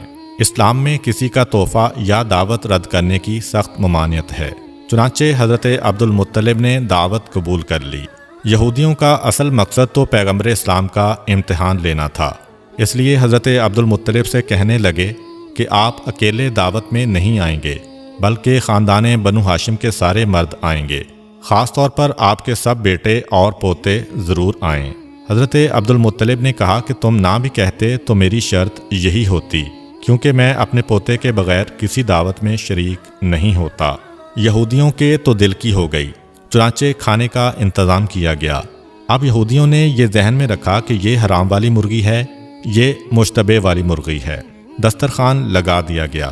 یہودیوں نے حضرت عبد المطلب سے کہا کہ اے رئیس مکہ، دعوت آپ کے اعزاز میں ہے، کھانے کا آغاز کیجیے۔ کہا کہ نہیں، جب تک میرا پوتا کھانا شروع نہیں کرے گا ہم لوگ کھانا نہیں کھاتے۔ اب یہودیوں کو تو چاہیے ہی یہ تھا، ساری توجہ رسول کی طرف ہو گئی۔ رسول اللہ سے کہتے ہیں کہ آپ بسم اللہ کیجیے۔ رسول خدا جواب دیتے ہیں کہ نہیں، یہ رزق ہمارے لیے نہیں ہے، کھانا تو دور کی بات ہمارے ہونٹوں تک بھی نہیں پہنچ سکتا۔ حیران ہو کر کہا کہ یہ کیسے ممکن ہے؟ آپ نے فرمایا ہاں، یہ کھانا ہمارے لیے نہیں ہے۔ کہنے لگے کہ ہمیں اجازت دیجیے، ہم آپ کو کھانا کھلائیں گے، دیکھتے ہیں کہ یہ کھانا کیسے نہیں پہنچتا۔ پیغمبر مسکرا کر کہتے ہیں کہ ٹھیک ہے، اگر کھلا سکتے ہو تو کھلاؤ۔ اب یہودیوں نے روٹی اور گوشت کے ساتھ نوالا بنا کے پیغمبر اسلام کی جانب بڑھایا، مگر عجیب بات یہ ہے کہ جیسے ہی وہ نوالا حضور کے ہونٹوں کے قریب پہنچا تو ایسا لگا کہ کسی نے زبردستی ہاتھ پکڑ کے کھول دیا ہو اور نوالا دسترخوان پر گر پڑا۔ ایک مرتبہ، 2 مرتبہ، حتیٰ کہ 10 مرتبہ کوشش کی گئی، مگر یہ نوالا پیغمبر کے ہونٹوں سے مس نہ ہو سکا۔ قریب پہنچ جاتا ہے لیکن ہاتھ کھلتا ہے اور نیچے گر جاتا ہے۔ یہودی بظاہر تو پریشان ہیں لیکن دل میں خوش ہیں کہ آدھی علامت تو پوری ہو گئی، یہ حرام والا کھانا تھا۔ اب مشتبہ کھانا لے کے آتے ہیں۔ پھر پیغمبر سے کہا کہ آغاز کیجئے۔ پیغمبر اسی اطمینان سے جواب دیتے ہیں کہ یہ ہمارے لیے نہیں ہے۔ یہودی کہتے ہیں کہ ہم کھلائیں۔ پیغمبر نے کہا چلو ٹھیک ہے، پھر کوشش کر کے دیکھ لو۔ اب جب کوئی نوالا ہاتھ میں لے کر پیغمبر کے ہونٹ کے قریب لے جاتا ہے تو وہ یا دائیں نکل جاتا ہے یا بائیں نکل جاتا ہے، لیکن ہونٹ کے قریب نہیں جاتا۔ یہودی حضرت عبد المطلب سے کہتے ہیں کہ ہم نے تو خلوص سے دعوت دی تھی، لیکن پتہ نہیں یہ کیا ہو رہا ہے، کیا خدائی راز ہے اس میں۔ جناب عبد المطلب اور پیغمبر اسلام سمجھ گئے کہ کیا بات ہے، لیکن کہنے کا موقع نہیں ہے۔ خاندان بنو ہاشم اپنے گھر واپس چلا گیا اور یہودیوں کو یقین کامل ہو گیا کہ یہ رسول برحق ہے۔ چنانچہ اس کے بعد پھر سازشوں کا ایک سلسلہ شروع ہو گیا۔ یہی وجہ ہے کہ اس واقعے کے بعد جناب عبد المطلب پیغمبر اسلام کی اور زیادہ حفاظت کرنے لگے تھے اور اپنے سارے بیٹوں سے کہہ دیا تھا کہ اب یہودیوں کی ساری دشمنی کا نشانہ میرا پوتا ہوگا، تم لوگ گھر کے کسی کام سے اس کو باہر نہ بھیجنا۔ اس سے پہلے حضرت عبد المطلب بھیڑ بکریاں اور اونٹ چرانے کے لیے پیغمبر اسلام کو باہر بھیج دیتے تھے، لیکن آج یہ حکم جاری ہو گیا کہ خبردار، آج کے بعد کوئی میرے پوتے کو گھر سے باہر نہ بھیجے۔ یہی وجہ ہے کہ اس واقعے کے 1 سال بعد جب حضرت عبد المطلب کا آخری وقت قریب آیا تو اپنے سارے بیٹوں کو بلایا اور نصیحت کی کہ میں اس دنیا سے جا رہا ہوں، اپنے بارے میں مجھے کچھ نہیں کہنا ہے، میری ساری نصیحت میرے پوتے کے بارے میں ہے کہ اپنی جانیں دے کر بھی اس کی حفاظت کرنا۔ بہرحال یہودیوں کی تمام سازشوں کے باوجود اس موقع پر بھی اللہ تعالیٰ نے اپنے رسول کو محفوظ رکھا۔ اب واپس آتے ہیں رسول اکرم کی بچپن کی زندگی پر۔ مورخین اسلام میں اس مسئلے میں اختلاف ہے کہ پیغمبر اسلام کی ولادت کے بعد ابتدائی دنوں میں پیغمبر اسلام کو دودھ کس نے پلایا۔ ایک روایت یہ ہے کہ ولادت کے فوراً بعد پہلے 8 دن تک صوبیہ نے پیغمبر اسلام کو دودھ پلایا۔ یہ صوبیہ پیغمبر اسلام کے ایک چچا ابو لہب کی کنیز تھی۔ روایت میں ہے کہ ابو لہب نے فقط اس خوشی میں کہ اس کنیز نے اس کے بھتیجے کو دودھ پلایا تھا آزاد کر دیا تھا۔ جس وقت پیغمبر اسلام کی ولادت ہوئی اس وقت ابو لہب آپ کی مخالفت میں نہیں تھا، کیونکہ اس وقت اس کی شادی نہیں ہوئی تھی۔ بعد میں پیغمبر اسلام کی مخالفت کرنے کا ایک سبب اس کی بیوی بھی تھی۔ خاندان بنو امیہ میں شادی کے بعد ابو لہب اپنے خاندان کو چھوڑ کر اپنے سسرال کے ساتھ مل گیا تھا۔ دوسری روایت کے مطابق پیغمبر اسلام کو حلیمہ سعدیہ کے سپرد کرنے سے پہلے چند دن دودھ حضرت آمنہ نے ہی پلایا تھا۔ اس کے بعد پیغمبر کو بی بی حلیمہ سعدیہ کے سپرد کر دیا گیا، جنہوں نے شرعی حکم کے مطابق 2 سال تک پیغمبر اسلام کو دودھ پلایا۔ روایت میں ہے کہ جس وقت حلیمہ سعدیہ نے پیغمبر اسلام کو دودھ پلایا اس وقت وہ دین ابراہیمی پر تھیں، اور اس وقت دین ابراہیمی ہی برحق دین تھا، چنانچہ اس پر ایمان رکھنے والا اللہ کے دین پر عمل کرنے والا مانا جاتا تھا۔ یعنی کہ کوئی یہ اعتراض نہیں کر سکتا کہ کسی مشرک یا کافر نے پیغمبر اسلام کو دودھ پلایا تھا۔ پیغمبر اسلام کی ولادت سے پہلے کا 1 سال پورے عرب اور مکہ والوں کے لیے بڑی پریشانی کا سال تھا۔ بارشیں کم ہوئی تھیں جس کی وجہ سے غلہ کم پیدا ہوا تھا۔ مکے والے بھی پریشان تھے، مکے کے باہر والے بھی پریشان تھے، مگر جس سال پیغمبر اسلام کی ولادت ہوئی مکہ انتہائی خوشحال ہو گیا۔ لیکن مکے کے باہر ابھی تک قحط پڑا ہوا تھا، جس کی وجہ سے آس پاس کے جو قبیلے تھے وہاں سے لوگ روزگار کے لیے مکے آ رہے تھے۔ جہاں ایک طرف مکہ میں قحط نہیں ہے اور غلہ کثرت کے ساتھ ہے، مگر دوسری طرف ایک پریشانی کھڑی ہو گئی کہ اسی زمانے میں مکے میں ایک وبائی بیماری پھیل گئی تھی، خاص طور پر بچے اس کی لپیٹ میں بہت جلدی آ رہے تھے۔ ایک سے دوسرے اور دوسرے سے تیسرے گھر میں یہ بیماری پھیلتی جا رہی تھی۔ تو یہ 2 سبب پیغمبر اکرم کی ولادت کے فوراً بعد پہلے ہفتے میں پیش آئے۔ پیغمبر اکرم کو پروردگار عالم نے ہر مصیبت و پریشانی سے دور کیا تھا، مگر والدین تو پریشان ہوں گے۔ اور دوسری بات کہ مکے کے باہر سے جو لوگ روزگار کی تلاش میں آ رہے ہیں ان کی مدد کرنا بھی ضروری ہے۔ اور تیسری بات، جیسا کہ پہلے ذکر ہوا ہے کہ یہودی جاسوس یہ دیکھنے کے لیے کہ آخری رسول پیدا ہوا ہے کہ نہیں مسلسل مکے آ رہے ہیں۔ ان حالات میں اب جتنا جلد پیغمبر اسلام کو مکے سے منتقل کیا جائے اتنا ہی ظاہری اعتبار سے رسول کی حفاظت کے لیے بہتر ہے۔ اگرچہ اللہ تعالیٰ ظاہر رکھ کر بھی پیغمبر کی حفاظت کر سکتا تھا، لیکن غیبت میں لے جانے میں بھی اللہ کی مصلحت ہے۔ 7ویں دن پیغمبر اسلام کا عقیقہ ہوتا ہے۔ عقیقے والے دن صبح کے وقت جناب آمنہ اپنے بستر پر لیٹی ہوتی ہیں کہ یکایک ایک بشارت ہوتی ہے۔ جناب آمنہ جو پیغمبر اسلام کی والدہ ہیں اور دین ابراہیمی پر ہیں، اتنا تو سمجھ سکتی ہیں کہ بشارت کیا ہے، یہ جو آواز آ رہی ہے یہ کہاں سے آ رہی ہے۔ بہرحال انہیں یہ بشارت ہوتی ہے کہ اپنے بچے کو اس عورت کے حوالے کرنا جس کا نام حلیمہ سعدیہ ہے۔ عقیقے کے اگلے دن یعنی ولادت کے 8ویں دن پیغمبر اسلام کو مکے سے منتقل کرنا ہے۔ جیسا کہ پہلے ذکر ہوا کہ مکے سے باہر قحط پڑا ہوا تھا، لیکن قحط نہ بھی پڑتا تب بھی عربوں کا یہ طریقہ تھا کہ سال میں 2 دفعہ موسم بہار میں یعنی سردی کے فوراً بعد اور موسم خزاں میں یعنی گرمی کے فوراً بعد جو آس پاس کے دیہات تھے وہاں کی عورتیں مکے میں آتی تھیں اور ایک ایک شخص کے دروازے پر جاتی تھیں کہ اگر آپ کا کوئی بچہ ہے تو ہمیں دیجئے، ہم اس کی پرورش کریں گی، اسے دودھ پلائیں گی، اور جو اجرت طے پائے اس پر بچہ ان کے حوالے کر دیا جاتا۔ تو مسلسل قحط کے زمانے میں تو اور زیادہ عورتیں آ رہی تھیں۔ 8ویں دن جناب عبد المطلب اپنے غلام کو بلا کر کہتے ہیں کہ جا کر مکے کے بازاروں میں، گلیوں میں اور جہاں یہ عورتیں جمع ہوتی ہیں وہاں جا کر معلوم کرو کہ کیا کوئی ایسی عورت ہے جو میرے اس بچے کو لے جانے کے لیے تیار ہو۔ ادھر غلام گیا ادھر جناب آمنہ کی کنیز آتی ہے اور کہتی ہے کہ ہماری ملکہ آمنہ نے یہ درخواست کی ہے کہ آپ جس کا بھی انتخاب کریں ایک دفعہ اسے میرے پاس ضرور بھیج دیجئے گا۔ مکے سے کچھ فاصلے پر قبیلہ بنی سعد عرب کا ایک بہت بڑا قبیلہ تھا۔ بی بی حلیمہ کا تعلق اسی قبیلے سے تھا، اسی نسبت سے نام ہو گیا حلیمہ سعدیہ۔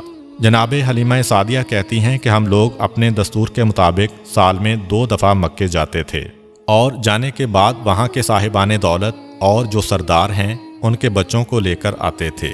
اس سال ہمیں جانے کی جلدی تھی کیونکہ ہمارے علاقے میں قحط شدید سے شدید ہوتا جا رہا تھا۔ جائیں گے تو کسی صاحب دولت کا کسی سردار کا بیٹا ملے گا تو ہماری پریشانی دور ہو جائے گی۔ چنانچہ ہمارا قافلہ نکلا، سارا قبیلہ ایک ساتھ چل رہا ہے، پورے قبیلے کا ایک ہی پیشہ ہے، مرد اور عورتیں سب ساتھ جا رہے ہیں۔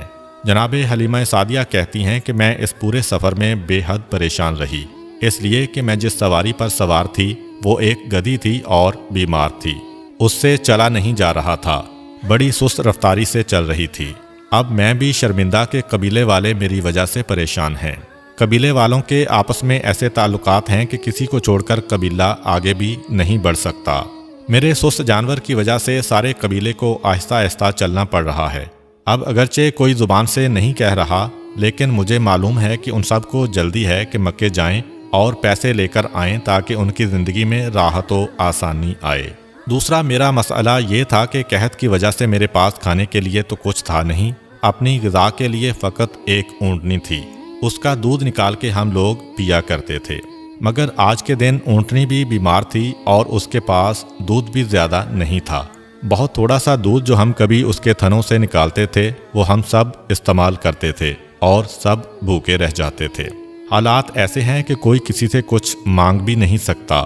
اور تیسری پریشانی میرے ساتھ یہ ہوئی کہ خود میری گود میں جو بچہ تھا اس کو پلانے کے لیے بھی میرے پاس دودھ نہیں تھا، اس لیے کہ میرے دائیں سینے میں دودھ بالکل خشک ہو چکا تھا۔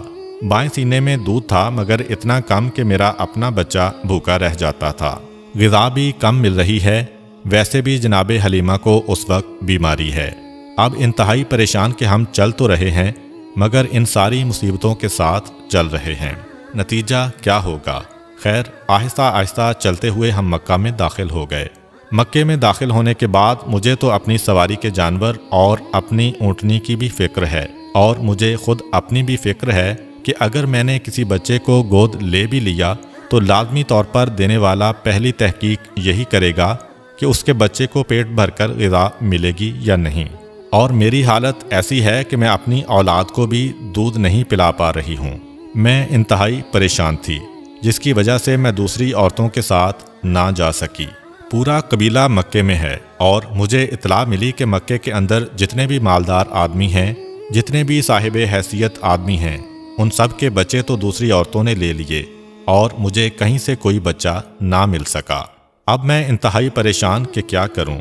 یکا یک میرے کان میں کچھ غلاموں کی آواز آئی جو یہ کہتے ہوئے مکے کی گلیوں اور بازاروں میں جا رہے تھے کہ اگر کوئی عورت باقی بچی ہو تو وہ حضرت عبد المطلب کے پاس آئے اور ان کے یتیم پوتے کو اپنی نگرانی میں لے لے۔ جناب حلیمہ سعدیہ کہتی ہیں کہ عبد المطلب کا نام بڑا نام ہے، مکے کے سردار ہیں، سارا عرب ان کو جانتا ہے۔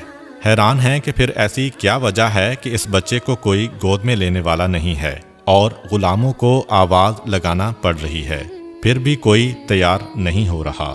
اپنی ساتھیوں سے پوچھا کہ تم عرب کے سارے مالدار گھرانوں کے بچوں کو لے کر آئی ہو لیکن سب سے اہم گھرانے کو چھوڑ دیا، تو انہوں نے جواب دیا کہ بے شک اعلان عبد المطلب کی جانب سے ہو رہا ہے، مگر جس کے لیے اعلان ہو رہا ہے اس کا باپ نہیں ہے، یہ یتیم ہے، اور جب باپ نہیں تو ہمیں یہ توقع نہیں کہ اس بچے کی پرورش سے ہمیں کوئی نفع پہنچے گا، اس لیے کہ جو حق باپ ادا کرتا ہے دادا وہ حق ادا نہیں کر سکتا۔ اس لیے ہم ڈرتے ہیں کہ عبد المطلب کا نام سن کر ہم اس بچے کو لے تو جائیں گے مگر باپ نہ ہونے کی وجہ سے ہمیں پورے پیسے نہیں ملیں گے۔ جناب حلیمہ سعدیہ کہتی ہیں کہ یہ بات میری سمجھ میں بھی آ گئی، اس لیے اعلان سننے کے باوجود میں وہاں پر نہیں گئی۔ میں نے کوشش کی کہ اگر ہو سکے تو کسی اور گھرانے سے کوئی بچہ مل جائے، لیکن پتہ چلا کہ مجھ سے دیر ہو گئی، اور جتنے بھی مالدار گھروں کے بچے ہیں نہ صرف یہ کہ وہ جا چکے ہیں کسی غریب گھر کا بچہ بھی اب نہیں مل رہا ہے۔ چنانچہ میں پریشان ہو کر حضرت عبدالمطلب کے پاس پہنچی کہ چلو اگر اپنی خواہش کے مطابق نہ ملے تو خالی ہاتھ جانے سے تو بہتر ہے کہ جیسا بچہ ملے تو اسی کو لے جاؤ۔ میں حضرت عبدالمطلب کے پاس پہنچی اور سلام کیا۔ سلام کا جواب دیتے ہیں اور پوچھتے ہیں کہ تم کیوں آئی ہو؟ میں نے وجہ بتائی۔ کہا کہ یہ بتاؤ کہ تمہارا نام کیا ہے؟ میں نے بتایا کہ میرا نام حلیمہ سعدیہ ہے۔ نام سن کر حضرت عبدالمطلب مسکرائے اور کہا کہ نام تو بہت اچھا ہے، نام میں حلم بھی ہے اور سعادت بھی ہے۔ یہ دو ایسی خوبیاں ہیں کہ یہ کسی کو بھی مل جائیں وہ دنیا میں بھی کامیاب ہو جاتا ہے اور آخرت میں بھی کامیاب ہو جاتا ہے۔ کیا میرے پوتے کو اپنے ساتھ لے جاؤ گی؟ حلیمہ سعدیہ کہتی ہیں کہ میں آئی اسی لیے ہوں۔ کہا کہ نہیں، تمہیں پہلے بہو کے پاس جانا ہوگا، آمنہ سے ملاقات کرو، اگر وہ بھی راضی ہو جائیں تو پھر یہ معاملہ طے پاتا ہے۔ اب کنیز کے ساتھ حلیمہ سعدیہ جناب آمنہ کے پاس تشریف لے جاتی ہیں۔ ان کے کمرے میں جاتے ہی حیران ہو گئیں۔ جس وقت کمرے میں داخل ہوئیں دوپہر کا وقت ہے اور عرب کا سورج جہاں پہ بادل نام کو نہیں ہوتا ہے ہر وقت روشنی ہی روشنی، لیکن کمرے میں داخل ہوئیں تو دیکھا کہ سورج کی روشنی سے ہٹ کے کسی روشنی سے کمرہ منور ہو رہا ہے۔ حیران ہو کر سوال کیا کہ آپ اپنے کمرے میں دن کے وقت بھی چراغ روشن کر کے رکھتی ہیں؟ جناب آمنہ مسکرا کر کہتی ہیں کہ نہیں، یہ چراغ کی روشنی نہیں ہے، یہ میرے بیٹے کے چہرے کی روشنی ہے۔ یہ جس وقت سے اس کمرے میں آیا ہے ہر وقت یہ کمرہ روشن رہتا ہے۔ جناب حلیمہ سعدیہ کہتی ہیں کہ آئی تو تھی بڑے بجھے دل کے ساتھ، کوئی نہیں مل رہا اس لیے لینے آئیں، مگر یہ جملہ سنا تو آگے بڑھ کر بچے پہ نگاہ پڑی تو خود بخود ایک محبت دل میں پیدا ہوئی۔ جناب آمنہ نے ان سے ان کا نام پوچھا تو انہوں نے بتایا کہ حلیمہ سعدیہ۔ جناب آمنہ نے کہا کہ بے شک مجھے اسی کی تلاش تھی، اب یہ بچہ تمہارے سپرد ہے، اس کی حفاظت کرنا۔ جناب حلیمہ سعدیہ پیغمبر اسلام کو گود میں لے کر باہر آئیں، پھر ان کے دادا حضرت عبدالمطلب کے پاس گئیں۔ پیغمبر اسلام کے دادا نے کہا، اے حلیمہ، اسے لے کے تو جا رہی ہو مگر ایک چیز ہم تمہیں بتا دیں کہ اس بچے کے دشمن بہت زیادہ ہیں۔ اگر تم اس بچے کے ساتھ کسی عجیب و غریب واقعے کو دیکھو، کوئی نئی چیز تمہیں نظر آئے تو حیرت زدہ نہ ہونا اور کسی کو بتانا نہیں کہ تم نے کیا دیکھا ہے، ورنہ دشمن مسلسل پیچھے لگیں گے۔ ابھی یہاں سے تو حفاظت سے پیغمبر چلے جائیں گے، مگر تمہارے قبیلے میں جانے کے بعد اگر یہ خبریں پھیلنے لگیں کہ اس بچے کی کیا برکتیں ہیں تو یہود کے کان کھڑے ہو جائیں گے۔ خاص وعدہ لیا، بلکہ کہا کہ اگر تم چاہو میں اپنے محلے میں خفیہ مکان تمہیں دے دوں۔ حلیمہ سعدیہ کہتی ہیں کہ نہیں، اپنے خاندان اور اپنے قبیلے کو چھوڑتے ہوئے مجھے اچھا نہیں لگے گا۔ خیر بات طے پا گئی اور جناب حلیمہ سعدیہ پیغمبر اسلام کو ساتھ لے کر چلیں اور اپنے قبیلے کے پاس پہنچیں۔ قافلہ فقط ان کا انتظار کر رہا ہے اور باقی ساری عورتوں کا معاملہ طے پا چکا ہے، ہر ایک کو پہلے ہی بچے مل چکے تھے۔ چنانچہ جیسے ہی یہ پہنچیں قافلہ کھڑا ہوا اور حرکت کرنے لگا، مگر اب جو قافلہ حرکت کر رہا ہے تو سب حیران تھے۔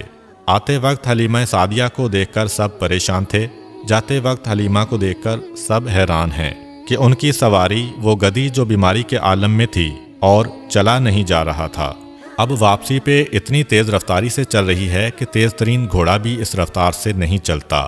حلیمہ سعدیہ کے لیے اپنے جانور کو روکنا ایک مسئلہ ہو رہا ہے، کہاں وہ منزل کے چلانا مسئلہ ہو رہا تھا، 2 قدم چل کے جانور رک جاتا تھا، اور کہاں یہ منزل کے روکنا مشکل ہو رہا ہے۔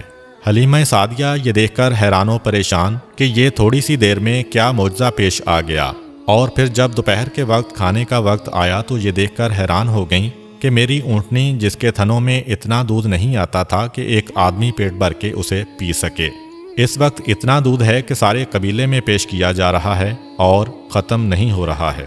یہ کیا عجیب و غریب واقعات پیش آ رہے ہیں۔ مگر جناب عبدالمطلب کی نصیحت اب سمجھ میں آنے لگی کہ خبردار کوئی بھی عجیب و غریب واقعہ پیش آئے تو کسی کو بتانا نہیں کہ تم نے کیا دیکھا، بچے کے دشمن زیادہ ہیں۔ جناب حلیمہ چل رہی ہیں مگر ابھی تک فیصلہ نہیں کر پا رہی ہیں کہ ان واقعات کا مطلب کیا ہے۔ پھر قافلہ تھوڑی دور گیا تھا کہ حلیمہ سعدیہ کو پروردگار کی جانب سے بتایا گیا کہ کیا واقعہ پیش آ رہا ہے۔ حلیمہ سعدیہ اتنی بھی حیران نہ ہو کہ گھبرا کر اس بچے کو ہاتھ سے چھوڑ دے۔ جناب حلیمہ قافلے سے تھوڑا آگے ہیں، قریب سے ہرنوں کا ایک غول دوڑتا ہوا نکلا اور ان کو دیکھ کے رک گیا۔ یہ بات ہرن کی فطرت کے بالکل خلاف ہے، کیونکہ ہرن انسانوں کو دیکھ کر بھاگتا ہے۔ ان میں سے ایک ہرن نے انسانی آواز میں کہا، اے حلیمہ سعدیہ، جس بچے کو لے جا رہی ہو انتہائی بابرکت و خوش قسمت بچہ ہے، کائنات کا سردار بننے والا ہے، حفاظت کے ساتھ لے جانا، عزت و احترام کے ساتھ اس کی پرورش کرنا۔ یہ کہہ کر ہرن غائب ہو گئے۔ حلیمہ سعدیہ ہرن کی زبان سے انسانی آواز میں اس بچے کے بارے میں گفتگو سن کے چونکیں، اور وہی جواب ہرن نے دیا جو سوال بہت دیر سے میرے ذہن میں تھا کہ یہ کیا عجیب و غریب واقعات پیش آ رہے ہیں۔ تھوڑی دور قافلہ اور گیا، جناب حلیمہ کا جانور پھر آگے بڑھ گیا کہ اب قریب ہی ایک پہاڑ کی غار سے ایک انتہائی مقدس اور نورانی شکل و صورت کا شخص نکل کے آیا۔ بچے پر نگاہ پڑی، بے اختیار زمین پر گر کر سجدہ شکر ادا کیا، کہا کہ اے حلیمہ سعدیہ، تم انتہائی خوش قسمت ہو کہ تمہاری گود میں پروردگار عالم کی انتہائی قیمتی امانت دی گئی ہے، اس کی پوری حفاظت اور احترام کرنا۔ یہ کہہ کر وہ شخص واپس چلا گیا۔ جناب حلیمہ کا جانور جہاں قافلے سے آگے بڑھتا ہے، کوئی نہ کوئی معجزہ پیش آ جاتا ہے۔ کبھی جانور نے بولا، کبھی کوئی بزرگ آ گئے، کبھی درخت کی شاخیں جھکیں، کبھی آسمان سے بادل کی آواز آئی۔ غرض یہ کہ پورے راستے میں مشاہدہ کیا کہ قدرت کی جتنی نشانیاں ہیں وہ اس بچے کے بارے میں پیغام دیتی جا رہی ہیں۔ جناب حلیمہ سعدیہ کو جناب آمنہ کے گھر میں اس بچے کو دیکھ کر اتنی محبت پیدا ہو گئی تھی، تو اسی وقت فیصلہ کر لیا تھا کہ پیسے ملیں نہ ملیں، بچے کو مجھے لے کر جانا ہے۔ یہ جو واقعات دیکھے تو محبت اور بڑھتی جا رہی ہے۔ پھر جو واقعہ پیش آیا اس کی وجہ سے جناب حلیمہ سعدیہ اس بچے سے اور زیادہ محبت کر رہی ہیں۔ ماں ہونے کے ناطے جناب حلیمہ سعدیہ کے لیے ایک مشکل مرحلہ تھا، مگر اس مرحلے سے بہرحال گزرنا تو تھا کہ جناب حلیمہ کا ایک سینہ بالکل سوکھا ہوا ہے اور دوسرے میں اتنا کم دودھ ہے کہ اپنا بچہ پیٹ بھر کر نہیں پی سکتا۔ اب یہ بچہ تو اجرت پہ لے کے آئی ہیں، اپنے بچے کو بھوکا رکھ کے یا جانوروں کا دودھ پلا کے گزارا کرنا ہے، مگر اس لانے والے بچے کو اپنا دودھ پلانا ہے۔ یہ پریشانی تو ہے ماں کے ذہن میں کہ کس طریقے سے میں اس منزل سے گزروں گی، مگر اس وقت یہ دیکھ کر محبت حد سے زیادہ بڑھ گئی کہ جب یہ بچہ آیا، حلیمہ سعدیہ کا احسان نہیں لیا، حلیمہ سعدیہ پر احسان کیا ہے کہ جب دودھ پلانے کا وقت آیا، حلیمہ سعدیہ نے یہ چاہا کہ اپنے بائیں سینے سے دودھ پلائیں، مگر بچے نے منہ پھیر لیا، دائیں سینے کی جانب رخ کیا۔ کئی مرتبہ کوشش کی، جب یہ دیکھا کہ بچہ نہیں مان رہا تو ایک مرتبہ بچے کو مخاطب کیا، جس طرح ناسمجھ بچے سے آدمی گفتگو کرتا ہے۔ کہا کہ ٹھیک ہے، تم اپنی ضد پوری کر لو، لیکن تمہیں یہاں سے پیٹ بھرنے کے لیے کوئی چیز نہیں ملے گی۔ البتہ یہ دیکھ کر حیران ہو گئیں کہ جیسے ہی اس بچے نے سیدھے سینے کو منہ میں لیا، اس میں سے دودھ جاری ہو گیا، اور اتنی کثرت سے دودھ جاری ہوا کہ دوسرے سینے سے بھی حلیمہ سعدیہ کا اپنا بچہ جو آج تک بھوکا چلا آ رہا تھا، آج پیٹ بھر کے دودھ پی رہا ہے۔ جناب حلیمہ سعدیہ نے بچے کو ہاتھ پہ لیا۔ کتنا بابرکت بچہ ہے کہ آیا تو اپنی غذا خود لے کے آیا، اور میرے بچے کے دودھ میں کمی نہیں ہونے دی، بلکہ اسے اور بھی زیادہ دودھ مہیا کر دیا۔ پروردگار کی سنت ہے کہ اپنے حبیب پر کسی کا احسان نہیں ہونے دینا ہے، بلکہ حبیب کی وجہ سے دوسروں پر احسان ہونا ہے۔ اس مسئلے پر علماء نے یہ بات بھی کہی ہے کہ بے شک پیغمبر اسلام نے حضرت حلیمہ سعدیہ کے سینے سے دودھ پیا، لیکن دراصل اس کا انتظام اللہ تعالیٰ کی طرف سے تھا، کیونکہ اس سینے میں دودھ جاری ہوا جو سوکھا ہوا تھا۔ چنانچہ اللہ تعالیٰ نے جناب حلیمہ کے سینے کو ایک برتن قرار دیا، اور پیغمبر اسلام کو پلایا جانے والا دودھ ان کے جسم کا جزو نہیں تھا، بلکہ اللہ تعالیٰ کی طرف سے جاری کیا گیا تھا۔ اس بات سے وہ اعتراض بھی ختم ہو گیا جو حضرت موسیٰ علیہ السلام کی قوم کی طرف سے ہو سکتا ہے کہ جب حضرت موسیٰ علیہ السلام بچپن میں فرعون کے محل میں پہنچے تھے تو آپ پر سب کا دودھ حرام کیا گیا تھا، اور ان کی والدہ نے انہیں دودھ پلایا تھا، اور یہ تو انبیاء کے سردار ہیں، انہیں کیوں غیر عورت کا دودھ پلایا گیا؟ سفر تمام ہوا اور جناب حلیمہ سعدیہ اس بچے کو لے کر اپنے گھر پہنچیں۔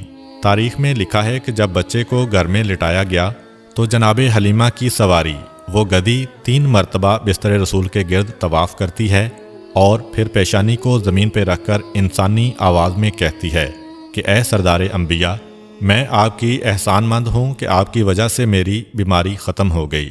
حلیمہ سعدیہ پھر چونکیں، پھر ایک معجزہ دیکھا۔ کہ اب سمجھ میں آیا کہ یہ ذات اس جانور کی بیماری ختم کرنے کا سبب بنی تھی۔ اور پھر تو ایسے واقعات، ایسے مشاہدات مسلسل پیش آتے رہے کہ حلیمہ سعدیہ حیران ہو کر سوچ رہی تھیں کہ جس بچے کو میں بادل نخواستہ اور مجبوراً لینے گئی تھی وہ میرے لیے کتنا بابرکت ثابت ہوا۔ یہ بات ذہن میں رہے کہ پیغمبر اسلام اس وقت حلیمہ سعدیہ کے گھر تشریف لائے تھے جب ان کے پورے قبیلے میں قحط تھا۔ جناب حلیمہ سعدیہ کہتی ہیں کہ ہم مکے سے اجرت میں پیسے نہیں غلہ لے کے آئے تھے، تو قحط میں انسانوں کے لیے خوراک مشکل تھی تو جانوروں کو کیا کھلا سکتے تھے، مگر پھر بھی اپنے جانوروں کو اپنے ہاتھ سے تو نہیں مار سکتے۔ روزانہ صبح کو اپنے جانوروں کو قبیلے کے چاروں طرف چرنے کے لیے بھیج دیتے ہیں، اور عجیب بات یہ ہے کہ سارے قبیلے کے جانور بھوکے واپس آ رہے ہیں۔ اگر کسی کو خوراک مل بھی گئی تو فقط اتنی کہ مرنے نہ پائیں مگر بھوکے رہ جاتے ہیں، روز بروز کمزور ہو رہے ہیں، اور میرے جانور انہی جانوروں کے ساتھ جا رہے ہیں، لیکن وہ جب واپس آتے ہیں پیٹ بھرے ہوئے آتے ہیں، جسم فربا سے فربا ہوتا جا رہا ہے۔ سارا قبیلہ حیران ہے کہ سارے جانور ایک ساتھ ہی ایک جگہ پہ جا رہے ہیں، لیکن سارے قبیلے کے جانور کمزور ہوتے جا رہے ہیں، اور حلیمہ سعدیہ کے جانوروں کے ساتھ اتنی برکت۔ جناب حلیمہ سعدیہ کہتی ہیں کہ جب یہ بچہ میرے گھر میں آیا اس وقت میرے گھر میں بھیڑ بکریاں، اونٹ اور باقی جانور ملا کر کل 22 جانور تھے، اور جب 5 سال بعد یہ بچہ ہمارے گھر سے گیا تو ہمارے جانوروں کی تعداد 1020 ہو چکی تھی۔ پیغمبر اسلام اس گھر میں جتنا عرصہ رہے احسان نہیں لیا، بلکہ حلیمہ سعدیہ اور ان کے قبیلے پر احسان کیا ہے۔ جناب حلیمہ مزید کہتی ہیں کہ مجھے اس بچے کا کوئی کام سر انجام نہ دینا پڑا۔ جب کبھی میں ارادہ کرتی کہ آج اس کے بالوں میں کنگھی کروں اور میں یہ دیکھتی کہ اس کے بالوں میں کنگھی ہو چکی ہے، جب ارادہ کرتی کہ اس کا چہرہ دھوؤں تو دیکھتی کہ اس کا چہرہ پہلے سے دھلا ہوتا، جب کبھی یہ ارادہ کرتی کہ آج اس کا لباس بدلنا ہے تو لباس پہلے سے بدلا ہوا ہوتا۔ میں حیران ہوا کرتی کہ یہ سارے کام کون انجام دے کے جاتا ہے، کون ہے، کس وقت آتا ہے، مجھے پتہ بھی نہیں چلتا۔ اور مسئلہ فقط حلیمہ سعدیہ کے گھر تک نہیں، حلیمہ سعدیہ کو تو برکت ملی ہی، مگر سارا قبیلہ پیغمبر اسلام سے متاثر ہو رہا ہے۔ یہی وجہ ہے کہ ان 5 سالوں میں یہودی پورا زور لگا رہے ہیں کہ پتہ تو چلے بچہ گیا تو گیا کہاں، مگر انہیں ذرہ برابر بھی خبر نہ مل سکی، فقط اس لیے کہ حلیمہ سعدیہ کا سارا قبیلہ پیغمبر اسلام پہ جان چھڑکتا ہے، پیغمبر اسلام سے محبت کرتا ہے۔ اور سبب یہ ہے کہ جناب حلیمہ کہتی ہیں کہ پہلے دن میں اس بچے کو لے کر اپنے قبیلے کے اس درخت کے پاس گئی جو سوکھا ہوا تھا۔ میں اس بچے کو لے کے اس درخت کے نیچے بیٹھی اور ہم نے دیکھا کہ خود بخود اس درخت پہ پتے آ گئے، سرسبز و شاداب ہو گیا اور پھل لگ گئے۔ اور فقط درخت کا مسئلہ نہیں ہے، جس کے گھر میں اس بچے کو لے کر جاؤں وہ گھر خوشحال ہو جاتا ہے، جو اس بچے کے قریب آ جائے اس کی قسمت ہی بدل جاتی ہے۔ یہاں تک کہ ہمارے قبیلے کی جو سب سے غریب عورت تھی، اتنی غریب تھی کہ اس کا لقب پڑ گیا ام المساکین، سارے مسکینوں کی ماں، یعنی سب سے غریب اور فقیر عورت۔ صرف ایک مرتبہ وہ میرے گھر میں کچھ مانگنے آئی، میرے گھر سے جب اسے کچھ نہ مل سکا اور وہ جانے لگی تو چلتے چلتے اس کی نگاہ اس بچے پر پڑ گئی۔ 14ویں رات کے چاند کی طرح اس کا چہرہ چمک رہا ہے۔ خود بخود وہ آگے بڑھی اور پیغمبر اسلام کی پیشانی کو بوسہ دیا۔ ایک عرصہ نہیں گزرا تھا کہ وہ ہمارے قبیلے کی مالدار ترین عورتوں میں شمار ہونے لگی۔ اسے اس بات کا احساس بھی تھا کہ یہ تبدیلی کس وجہ سے آئی ہے، چنانچہ اب وہ صبح شام آتی ہے اور اس بچے کے تلوے اپنی آنکھوں سے ملتی ہے۔ تو اب پورا قبیلہ کسی نہ کسی طرح پیغمبر اسلام سے استفادہ کر رہا ہے، اور سارے قبیلے کی برکتیں بڑھتی جا رہی ہیں، اور سارا قبیلہ پیغمبر اسلام سے محبت کرنے والا ہے۔ عجیب و غریب باتیں دیکھ رہے ہیں مگر کسی کو نہیں بتا رہے ہیں۔ پیغمبر اسلام درخت کے قریب سے گزریں تو اگر سوکھا ہوا درخت ہے تو وہ سرسبز و شاداب ہو جائے، سرسبز و شاداب درخت ہے تو اس کے سبزے میں اور اضافہ ہو جائے۔ کسی نہر کے قریب سے گزریں، اگر سوکھی نہر ہے تو پانی جاری ہو جائے، اگر پانی جاری ہے تو پانی کی مقدار بڑھ جائے۔ جس کے کھیت کے قریب سے گزریں اس کی فصل کئی گنا بڑھ جائے۔ اس کے ساتھ ساتھ ان کے جانوروں کی تعداد بھی بڑھ رہی ہے، اور عرب میں اس وقت جانوروں کو سونے چاندی سے بھی زیادہ قیمتی سمجھا جاتا تھا، مگر جہاں جانوروں کی تعداد زیادہ ہو رہی ہے وہاں پر ان کے دشمن بھی زیادہ ہوتے جا رہے ہیں۔ چنانچہ عرب کے صحرا میں بھیڑیے بڑی کثرت کے ساتھ تھے، اور ہر قبیلے کا مسئلہ یہ ہوتا تھا کہ اپنے جانوروں کو بھیڑیے سے کیسے بچایا جائے۔ پیغمبر اسلام کے آنے سے انسانوں کو تو برکتیں ملیں، مگر کسی جانور کو بھی نقصان نہیں پہنچ سکتا ہے۔ ابتدا میں بعض جانور اس قبیلے کے کچھ جانور اٹھا کر لے گئے تھے، مگر بعد میں جب پیغمبر اسلام نے دعا کی تو ان جانوروں کو خود وہ بکریاں لا کر واپس کرنا پڑیں۔ چنانچہ اس قبیلے کے لیے سب سے اطمینان کی بات یہی تھی کہ پیغمبر اسلام کے وجود کی وجہ سے ہمارے جانور بھی محفوظ ہو گئے۔ یہ تمام مناظر دیکھ کر سارا قبیلہ پیغمبر اسلام سے محبت کر رہا ہے، اور پیغمبر اسلام تو گویا اب اس قبیلے کے سردار بن گئے۔ ایک دن پیغمبر اسلام اپنی ماں حلیمہ سعدیہ سے شکایت کرتے ہیں، کیونکہ دودھ کے ذریعے بھی وہ سارے رشتے قائم ہوتے ہیں جو خون کے ذریعے ہوتے ہیں، اس لیے حلیمہ سعدیہ پیغمبر اسلام کی ماں قرار پائیں۔ شکایت کرتے ہیں کہ میں سارا دن سائے میں بیٹھ کر آرام کرتا ہوں، لیکن میرے بھائیوں کو جانور چرانے کے لیے سارا دن دھوپ میں جانا پڑتا ہے، صحراؤں میں گھومنا پڑتا ہے۔ یہ آپ کیسی ناانصافی کر رہی ہیں؟ کل سے میں بھی ان کے ساتھ جاؤں گا۔ جناب حلیمہ سعدیہ منع کرتی ہیں کہ بیٹا، تم میں اور ان میں فرق ہے، لیکن پیغمبر اسلام تسلیم نہیں کرتے۔ کہا کہ مجھ سے یہ برداشت نہیں ہو رہا کہ ایک گھر میں رہنے والے دو بھائیوں میں سے ایک آرام سے رہے اور ایک زحمت کے ساتھ رہے۔ میں خود اپنے بھائیوں کی خدمت کے لیے جاؤں گا۔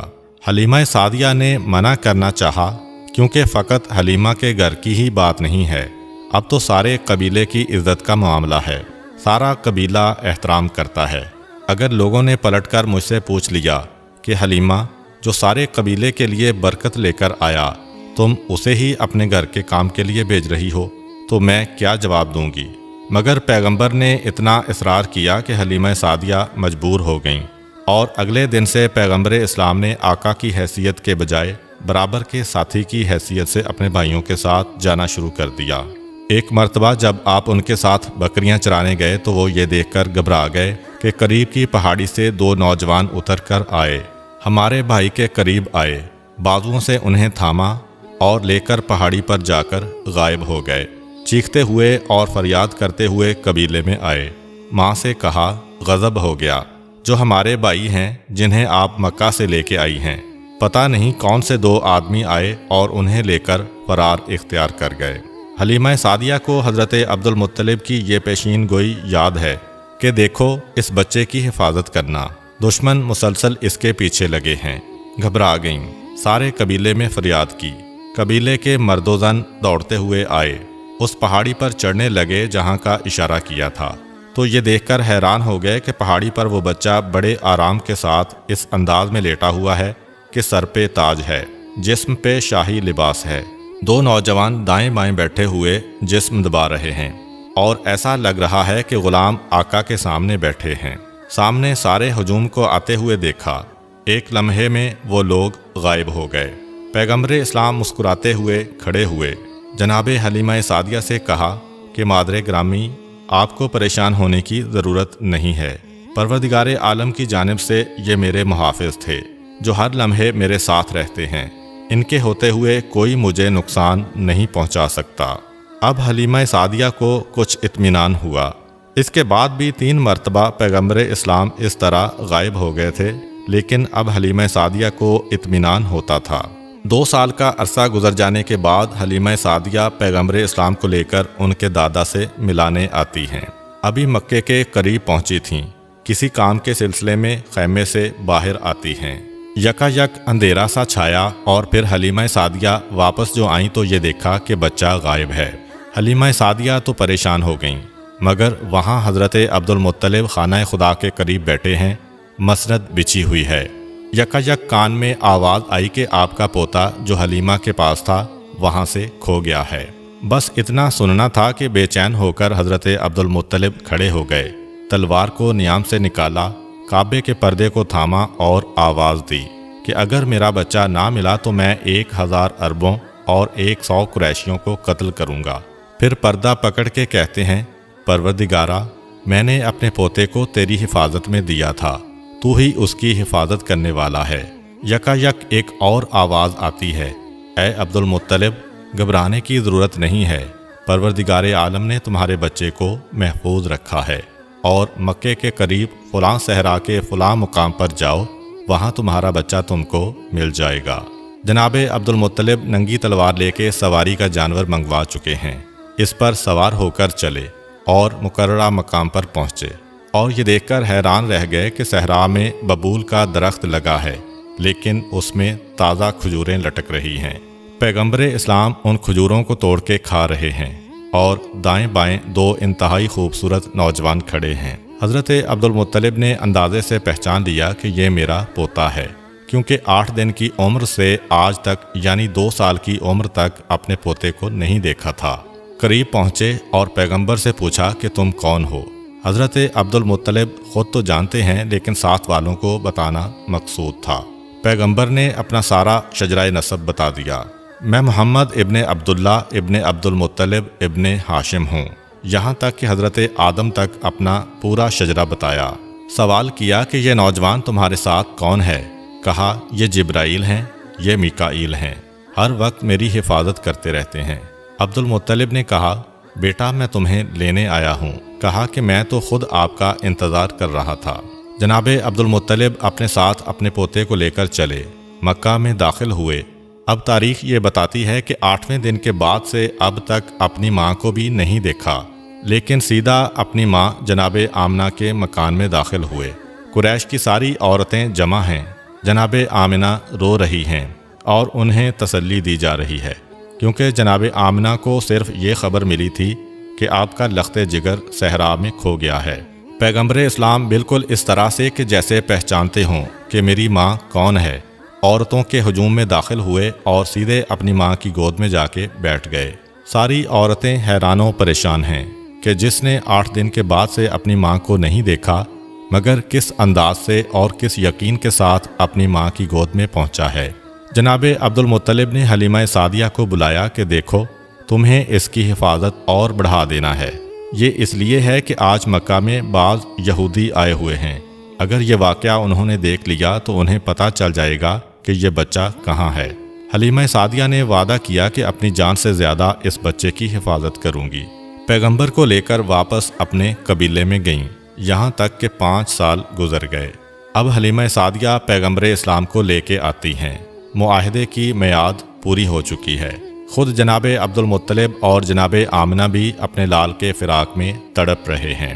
حلیمہ سعدیہ کو انعام دے کر رخصت کیا گیا۔ اب پیغمبر اسلام اپنی ماں اور دادا کی آغوش میں آ گئے۔ تاریخ بتاتی ہے کہ 1 سال اپنی ماں کے ساتھ اور رہے، یہاں تک کہ رسول خدا کی عمر 6 سال کی ہوئی۔ جب رسول خدا کی عمر 6 سال کی ہوئی تو رات کو خواب میں جناب آمنہ نے اپنے شوہر عبداللہ کو دیکھا۔ ایک مرتبہ تڑپ اٹھیں، صبح آنکھ کھلی تو اپنے سسر جناب عبد المطلب کے پاس آتی ہیں اور آنے کے بعد اجازت طلب کرتی ہیں کہ میں مدینہ جانا چاہتی ہوں، وہاں پر میرے ماموں بھی ہیں اور میرے ماموں کے بیٹے بھی، اور وہیں پر میرے مرحوم شوہر کی قبر بھی ہے، میں ان کی قبر کی زیارت کرنا چاہتی ہوں۔ چنانچہ جناب عبد المطلب کی طرف سے اجازت ملنے کے بعد جناب آمنہ اپنے بیٹے اور اپنی ایک کنیز جناب ام ایمن اور سواری کے 2 اونٹ اور ضرورت کا سامان لیتی ہیں۔ یہ مختصر سا قافلہ مکے سے مدینہ کے لیے روانہ ہوتا ہے۔ سفر طے کرنے کے بعد یہ قافلہ مدینہ میں قبیلہ بنو نجار میں پہنچا۔ یہ خاندان پیغمبر اسلام کا ننیال خاندان ہے، اور یہی وہ قبیلہ تھا کہ جب حضرت رسول خدا صلی اللہ علیہ وآلہ وسلم مکہ سے ہجرت کر کے مدینہ آئے تو اس قبیلے کی بچیوں نے آپ کو خوش آمدید کہنے کے لیے مشہور و معروف قصیدہ طلع البدر علینا پڑھا تھا۔ تاریخ بتاتی ہے کہ جناب آمنہ 1 مہینے تک اس قبیلے میں رہیں، اسی مکان میں ہی ٹھہریں جہاں حضرت عبداللہ کی قبر مبارک تھی۔ کچھ عرصہ وہاں گزارنے کے بعد واپسی کا ارادہ کیا، مدینے سے مکہ کے لیے روانہ ہوئیں۔ مدینے سے تقریباً 100 کلومیٹر کے فاصلے پر پہنچیں کہ مقام ابوا آ گیا۔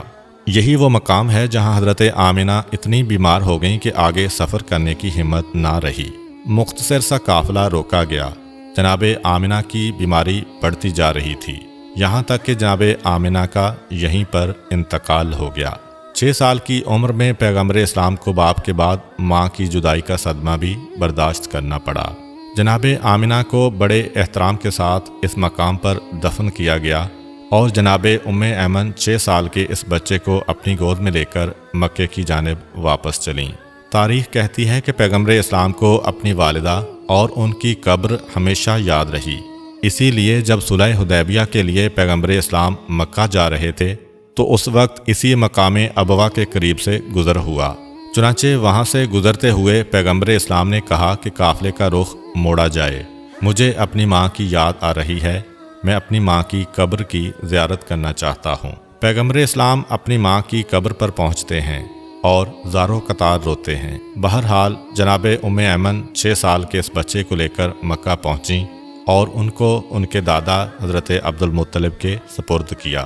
118 سال کی عمر ہے جناب عبد المطلب کی، ضعیفی کا عالم ہے، لیکن پیغمبر اسلام کو اپنی کفالت میں لیا۔ 1 سال تک پیغمبر جناب عبد المطلب کے پاس رہے اور اسی سال میں وہ واقعہ پیش آیا جو ہم نے اپنی پچھلی ویڈیو میں بیان کیا تھا۔ یہودیوں نے رسول خدا کی دعوت کی اور یہ ارادہ کیا کہ حرام کھلا کر دیکھیں کہ یہ رسول ہے کہ نہیں، اور ناکام ہو گئے۔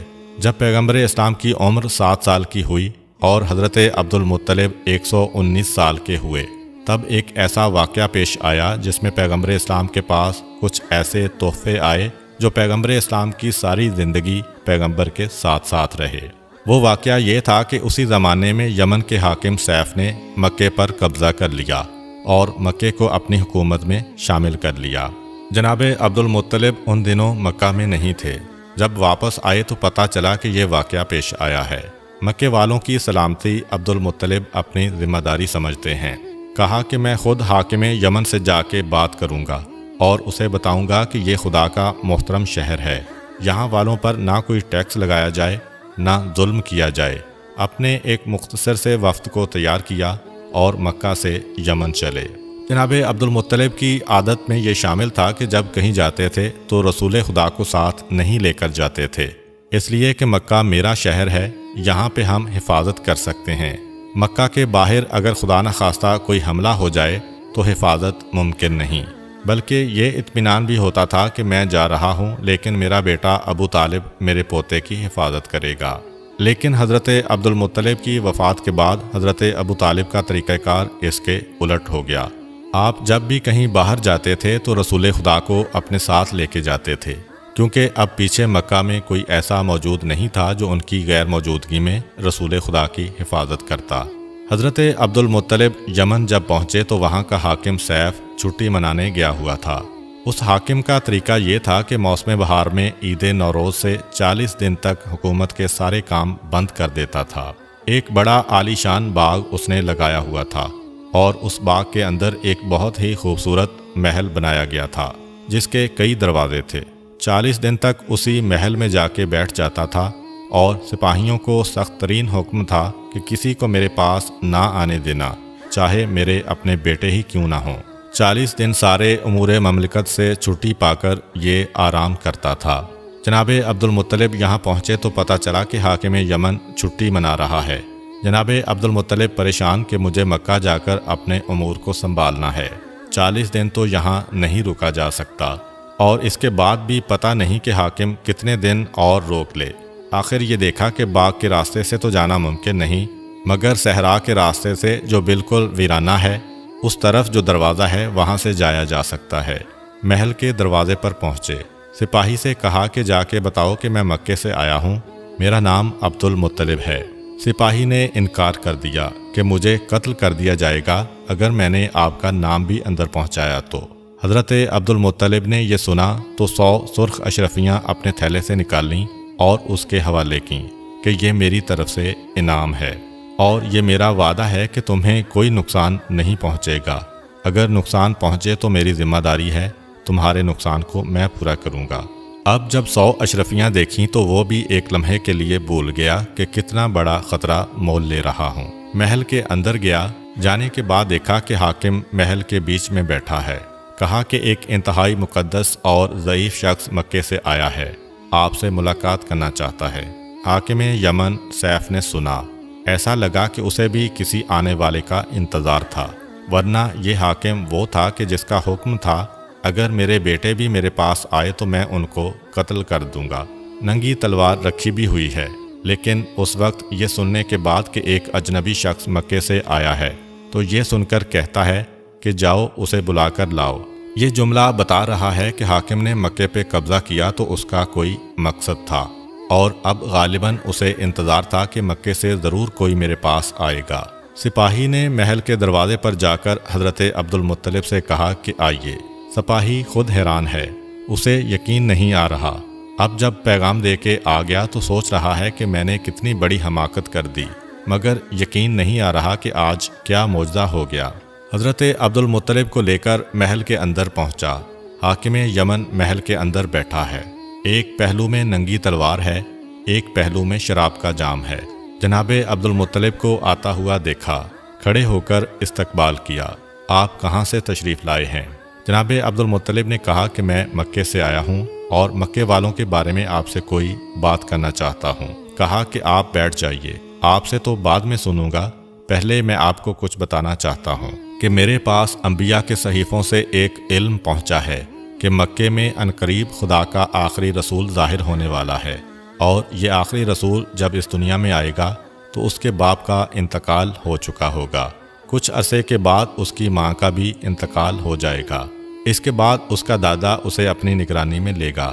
جب وہ دادا اسے اپنی نگرانی میں لے گا تو ایک مرتبہ وہ دادا مجھ سے ملنے آئے گا، اور میرے پاس انبیاء کی جانب سے 3 امانتیں اس رسول کے لیے رکھی ہوئی ہیں۔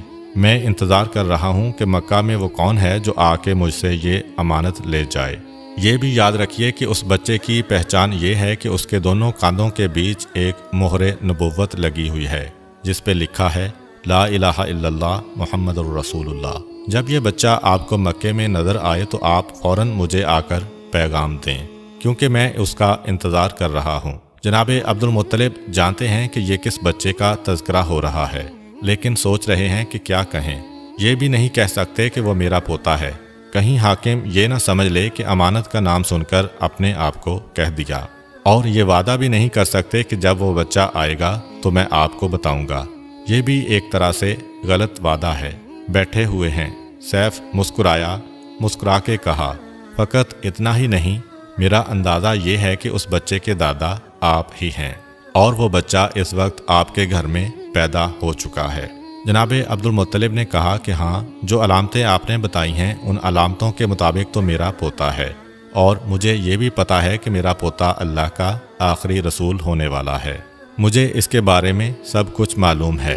سیف نے کہا کہ اچھا، کل دربار میں آپ سے ملاقات ہوگی اور وہاں پہ میں آپ سے تفصیلی بات چیت کروں گا۔ جناب عبد المطلب رخصت ہو کر باہر آ گئے، اور یمن میں جس جس کو یہ اطلاع ملی سب نے ایک مرتبہ حیرت کے مارے دانتوں میں انگلیاں دبا لیں۔ یہ کیسے ممکن ہے کہ ان دنوں میں کوئی آدمی جائے اور زندہ واپس آ جائے؟ اور اس سے زیادہ حیرت اگلے دن ہوئی کہ 40 دن سے زیادہ حاکم شہر والوں سے کٹ جاتا تھا، لیکن اب محل سے باہر نکل آیا۔ اگلے دن دربار سجایا گیا، اور دربار میں باقاعدہ مکے کے وفد کو شاہی مہمان کی حیثیت سے بلایا۔ حاکم نے جناب عبد المطلب کو اپنے پہلو میں بٹھایا اور سارے وفد میں بھاری انعامات تقسیم کیے۔ اب جناب عبد المطلب انتظار کر رہے ہیں کہ اب وہ امانتیں کب ملتی ہیں۔ حاکم نے کہا کہ راز کی بات ہے جو میں دربار میں سب کے سامنے نہیں کہہ سکتا، شام کو آپ میرے محل میں آئیے، جب آپ کو رخصت کیا جائے گا تو یہ امانتیں آپ کو دے دی جائیں گی۔ اب حضرت عبد المطلب کو انتظار ہے۔ شام کا وقت آیا، حضرت عبد المطلب شام کو محل میں گئے تو حاکم یمن نے 3 جانور پیش کیے۔ کہا کہ یہ 3 جانور میری طرف سے آپ کے اس پوتے کے لیے تحفہ ہے کہ جو اللہ کا آخری رسول ہونے والا ہے، اور اگر میں زندہ رہا تو یقیناً اس کی مدد کروں گا۔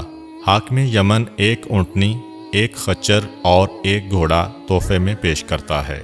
یہ اونٹنی تاریخ اسلام میں بڑی اہمیت رکھتی ہے، کیونکہ پیغمبر اسلام نے جو اپنا آخری خطبہ دیا تھا وہ اسی اونٹنی کے اوپر سوار ہو کر دیا تھا، جو حاکم یمن کی طرف سے رسول خدا کو ملی تھی۔ یہ تینوں جانور پیغمبر اسلام کے ساتھ مدینے میں بھی تھے۔ چنانچہ تاریخ بتاتی ہے کہ جب پیغمبر اسلام ہجرت کر کے گئے تو حضرت علی علیہ السلام کو بستر پہ سلایا گیا، اور ایک اور ذمہ داری آپ کے سپرد کی گئی کہ خاندان بنی ہاشم کی جو عورتیں ہیں جنہیں رسول خدا اپنے ساتھ لے کر نہیں گئے تھے، انہیں اور ان جانوروں کو اور خاندانی تبرکات کو لے کے مجھ سے مدینے میں ملاقات کرنا۔ تو یہ پیغمبر اسلام کے پاس وہ تحفے تھے کہ جو حاکم یمن کے ذریعے ان تک پہنچے اور آخری وقت تک پیغمبر کی خدمت میں رہے۔ حاکم یمن نے بتایا کہ یہ گھوڑا پروردگار عالم کی جانب سے ایک معجزے کے نتیجے میں وجود میں آیا، اور اس اونٹ کے بارے میں بھی روایت ہے کہ یہ خاص الخاص تحفہ پیغمبر اسلام کے لیے بنایا گیا۔ حاکم نے تینوں جانوروں کے بارے میں بتایا کہ اس اونٹنی پر میں اگر 6 مہینے بھی سفر کروں تو یہ تھکتی نہیں ہے اور اپنے سوار کو پریشان نہیں کرتی۔ گھوڑا ایسا بابرکت ہے کہ میں جس جنگ میں بھی اس پر سوار ہو کر گیا کبھی مجھے شکست نہیں ہوئی اور میرے قدم پیچھے نہیں ہٹے۔ خچر ایسا ہے کہ اس کے اوپر سوار ہو کر اگر تفریح کی جائے تو انسان کی تفریح کا لطف دوبالا ہو جاتا ہے۔ یہ خاص الخاص 3 تحفے ہیں، یہ آپ اس سال اپنے ساتھ لے جائیں۔ آئندہ سال جب آپ تشریف لائیں تو ایک اور اہم ترین راز ہے جو انبیاء کے صحیفوں میں ہے اور میرے سینے میں محفوظ ہے۔ میں وہ آپ تک پہنچاؤں گا تاکہ آپ پھر اپنے خاندان والوں کو یہ راز بتائیں۔ اپنے پوتے کی حد سے زیادہ حفاظت کریں۔ آئندہ سال مجھ سے ضرور ملاقات کریں اور میرا یہ عقیدہ سنتے جائیں کہ میں آپ کے پوتے کی نبوت پر ایمان لا چکا ہوں اور اگر زندہ رہا تو تلوار نکال کر ان کی مدد کروں گا۔ حضرت عبد المطلب کو خدا حافظ کہا۔ حضرت عبد المطلب انتہائی خوشی کے عالم میں واپس آ رہے ہیں، مکہ کے قریب پہنچتے ہیں۔ ایک مرتبہ مکہ والوں کو پتہ چلا کہ ہمارے سردار حاکم یمن سے بات چیت کر کے آ رہے ہیں۔ سارا مکہ استقبال کے لیے نکلا۔ پیغمبر اسلام ساتھ ہیں، مگر راستے میں ایک جگہ پتھر پر بیٹھ گئے اور مکے والے آگے بڑھ گئے۔ جیسے ہی یہ استقبالیہ ہجوم حضرت عبد المطلب کے پاس پہنچا تو حضرت عبد المطلب نے کسی کو نہیں دیکھا۔ پہلا سوال کیا کہ میرا پوتا کہاں ہے؟ اب لوگ ایک دوسرے کو دیکھ رہے ہیں۔ پتہ چلا کہ وہ تو راستے میں ایک جگہ آرام کے لیے بیٹھ گئے تھے۔ ہم آگے نکل آئے۔ جناب عبد المطلب نے کہا کہ میں کسی سے ملاقات نہیں کروں گا جب تک کہ اپنے عبداللہ کی نشانی کی زیارت نہ کر لوں۔ سب کو ہٹا کر آگے بڑھے اور خود پیغمبر اسلام کے پاس پہنچے۔ کہا کہ یہ 3 تحفے میں تمہارے لیے لایا ہوں۔ پیغمبر اسلام نے انتہائی خوشی کے ساتھ ان تحفوں کو قبول کیا۔ حاکم یمن کو دعا دی اور اس کے بعد ساری زندگی یہ تحفے پیغمبر کے ساتھ ساتھ رہے۔ یہ پیغمبر اسلام کی عمر کے 7ویں سال کا واقعہ ہے۔ 1 سال گزرا، پیغمبر اسلام 8 سال کے ہو گئے۔ اسی دوران مکہ میں قحط پڑا اور ایسا قحط کہ لوگ دانے دانے کو محتاج ہوتے جا رہے تھے۔ حضرت ہاشم کی ایک پوتی تھی، یعنی پیغمبر اسلام کی رشتے کی پھوپھی۔ انہوں نے ایک مرتبہ خواب میں یہ دیکھا کہ جب تک تم عبداللہ کے یتیم کے ذریعے سے دعا نہیں مانگو گے اس وقت تک مکہ والوں کی پریشانی دور نہیں ہو سکتی۔ خاندان بنو ہاشم کے لیے تو یہ کوئی مسئلہ ہی نہ تھا۔ اگلے دن یہ خواب جب مکہ میں پھیلا تو سب تیار ہو گئے۔ پیغمبر اسلام کو آگے آگے لے کر چلے اور مکہ کے باہر جا کر پیغمبر نے دعا مانگی۔ بارش تو ہوئی مگر ابو جہل وغیرہ جو پہلے ہی سے حسد کے مارے تڑپے جا رہے تھے کہ سارے اعزازات اس خاندان کو مل رہے ہیں، ایک مرتبہ ان کے حسد میں اور اضافہ ہوتا چلا گیا۔ 8ویں سال میں پیغمبر اسلام کو ایک اور صدمہ برداشت کرنا پڑا۔ 8 سال اور 8 مہینے پیغمبر اسلام کی عمر ہے۔ وہ وقت قریب آ رہا ہے کہ حضرت عبد المطلب کو یمن سے آئے ہوئے 1 سال ہو جائے گا۔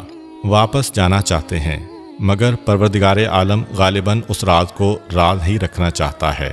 خدا جانے حاکم یمن کیا بات کہنا چاہتا تھا، کیونکہ اس سے پہلے کہ حضرت عبد المطلب یمن جاتے، حضرت عبد المطلب بیمار پڑے اور مکہ میں ہی آخری وقت آ گیا۔ حضرت عبد المطلب کی حالت بگڑتی جا رہی تھی، یہاں تک کہ خاندان کے لوگوں نے طے کیا کہ حضرت عبد المطلب کو خانہ خدا کے قریب منتقل کیا جائے۔ چنانچہ جناب عبد المطلب کو خانہ خدا کے قریب لایا گیا اور ان کے لیے ایک مسند کو بچھایا گیا۔ حضرت عبد المطلب کو اس پر لٹا دیا گیا۔ خانہ خدا کے دروازے کے قریب حضرت عبد المطلب انتہائی بے چینی سے چاروں طرف دیکھ رہے ہیں، جیسے کسی کو تلاش کر رہے ہوں۔ پیغمبر اسلام بھی پیچھے پیچھے آ رہے تھے۔ جب یہاں پہنچے تو سیدھا آگے بڑھ کر اس مسند پر قدم رکھا۔ ابو لہب جو رسول خدا کا چچا تھا، اس نے سوچا کہ موقع غنیمت ہے، آگے بڑھ کر پیغمبر اسلام کو روکا۔ حضرت عبدالمطلب جو غشی کی حالت میں ہیں، ایک مرتبہ آنکھیں کھولیں، چاروں طرف دیکھا، ایسا لگا کہ کسی کو ڈھونڈ رہے ہیں۔ کسی نے سوال کیا کہ آپ کس کو تلاش کر رہے ہیں؟ جواب نہ دیا۔ پھر چاروں طرف دیکھا، نگاہ پڑ گئی کہ میرا پوتا آگے آ رہا ہے اور ابو لہب راستہ روک رہا ہے۔ اگرچہ بے ہوشی کے قریب ہیں، زبان حرکت نہیں کر رہی، مگر اس وقت بھی جلال آ گیا اور انتہائی سختی کے ساتھ ابو لہب کو ڈانٹ کر کہا کہ خبردار، آئندہ میرے بیٹے عبداللہ کی اس نشانی کے کسی کام میں دخل نہ دینا۔ سارا مکہ جناب عبدالمطلب کو دیکھنے آیا ہوا تھا۔ ابو لہب نے اپنی توہین محسوس کی، مگر کیا کر سکتا تھا؟ مجبوراً پیچھے ہٹنا پڑا۔ حضرت عبدالمطلب نے حکم دیا کہ میرے پوتے کو آگے لایا جائے، اس کی وجہ سے میں بے چین و بے قرار تھا۔ پیغمبر اسلام آگے آئے، جناب عبدالمطلب نے اپنے سینے پہ سلایا، کہا کہ اب مجھے قرار آ گیا۔ حکم دیا کہ قرعہ ڈالا جائے کہ اب میرے بعد میرے اس پوتے کی نگرانی کون کرے گا۔ قرعہ ڈالا گیا، حضرت ابو طالب کا نام آیا۔ حضرت ابو طالب کو مکے کی سرداری بھی ملی، اور اس سے بڑھ کر یہ سعادت کہ اب پیغمبر اسلام ان کے گھر میں پرورش پائیں گے۔ ایک مرتبہ حضرت ابو طالب کو آگے بلایا اور قریب بلا کر وصیتیں کیں، اور سب سے پہلا عہد یہ لیا کہ خدا کی قسم کھا کر یہ عہد کرو کہ اگر میرے اس پوتے پہ کسی وقت کوئی مصیبت کا وقت آیا تو تم اپنے مال، عزت، جان اور اولاد تک کو قربان کرنے سے گریز نہیں کرو گے۔ ابو طالب، جن کا تو خود اعتقاد یہی ہے، اپنے والد سے خانہ خدا کے سامنے قسم کھا کے یہ عہد کرتے ہیں، اور اس کے بعد دوسری نصیحت کہ بیٹا، ویسے تو تمہیں سب سے بچانا ہے میرے اس پوتے کو، مگر خاص طور پر یہودیوں سے اور قریش کے حاسدوں سے ہوشیار رہنا۔ حضرت ابو طالب نے عہد کیا کہ میری جان و اولاد سے بھی زیادہ قیمتی ہے میرا یہ بھتیجا۔ حضرت ابو طالب کے ہاتھ میں پیغمبر اسلام کا ہاتھ دیا، اس کے بعد آواز دی کہ اے قریش والو، کیا میرا تم پر کوئی حق ہے یا نہیں؟ سارے قریش نے کہا کہ آپ کی وجہ سے ہم صاحب عزت ہو گئے، آپ کی وجہ سے سارا عرب ہمارا احترام کرنے لگا، آپ کا ہمارے جان و مال پہ حق ہے۔ کہا بس میرے اس حق کا واسطہ میرے اس پوتے کی مدد کرتے رہنا اور اس کے حکم کی اطاعت کرتے رہنا۔ سارے قریش نے یک زبان ہو کر کہا ہمارا آپ سے یہ وعدہ ہے۔ اب حضرت عبدالمطلب چاروں طرف دیکھتے ہیں۔ حضرت ابو طالب سوال کرتے ہیں کہ کیا بات ہے؟ کہا کہ میں دنیا سے جا رہا ہوں، میرا دل یہ چاہتا ہے کہ میری بیٹیاں میرے سرہانے ہوں اور مجھ پر گریا کریں اور میں اس دنیا سے رخصت ہوں۔ قریش کے دوسرے لوگوں کو ذرا دور کیا گیا۔ حضرت عبدالمطلب کی 6 بیٹیاں تھیں، یعنی پیغمبر اسلام کی 6 پھوپھیاں تھیں، ان سب کو بلایا گیا۔ جناب عبدالمطلب کی بیٹیاں شاعری جانتی تھیں۔ حضرت عبدالمطلب نے اپنی بیٹیوں سے کہا کہ میں تمہارے گریا و زاری کے درمیان اس دنیا سے رخصت ہونا چاہتا ہوں۔ ایک ایک بیٹی اپنا لکھا ہوا مرثیہ پڑھتی ہے۔ حضرت عبدالمطلب کو سکون آتا جا رہا ہے، یہاں تک کہ 6 بیٹیوں نے اپنے مرثیے ختم کیے۔ حضرت عبدالمطلب نے پیغمبر اسلام کی پیشانی کو بوسہ دیا جو دادا کے سینے پر لیٹے ہیں، اور حضرت عبدالمطلب اس دنیا سے رخصت ہو گئے۔ تاریخ یہ بتاتی ہے کہ سارے مکے نے صحیح معنوں میں حضرت عبدالمطلب کا سوگ منایا۔ حضرت عبدالمطلب کی وفات کے بعد پیغمبر اسلام اپنے چچا ابو طالب کے گھر میں منتقل ہو گئے۔ حضرت ابو طالب کو مکے کی سرداری بھی مل گئی اور پیغمبر اسلام بھی حضرت ابو طالب کے گھر آئے۔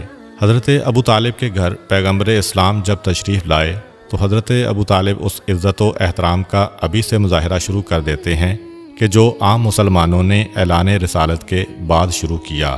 اپنے بستر پہ ساتھ سلاتے ہیں، ایک ہی لحاف میں ساتھ رکھتے ہیں تاکہ کسی دشمن کا حملہ نہ ہونے پائے۔ گھر میں خاص طور پر حکم ہے کہ جب تک میرا بھتیجا کھانے کے لیے دسترخوان پر نہ بیٹھے، خبردار کوئی گھر والا کھانا نہیں کھا سکتا۔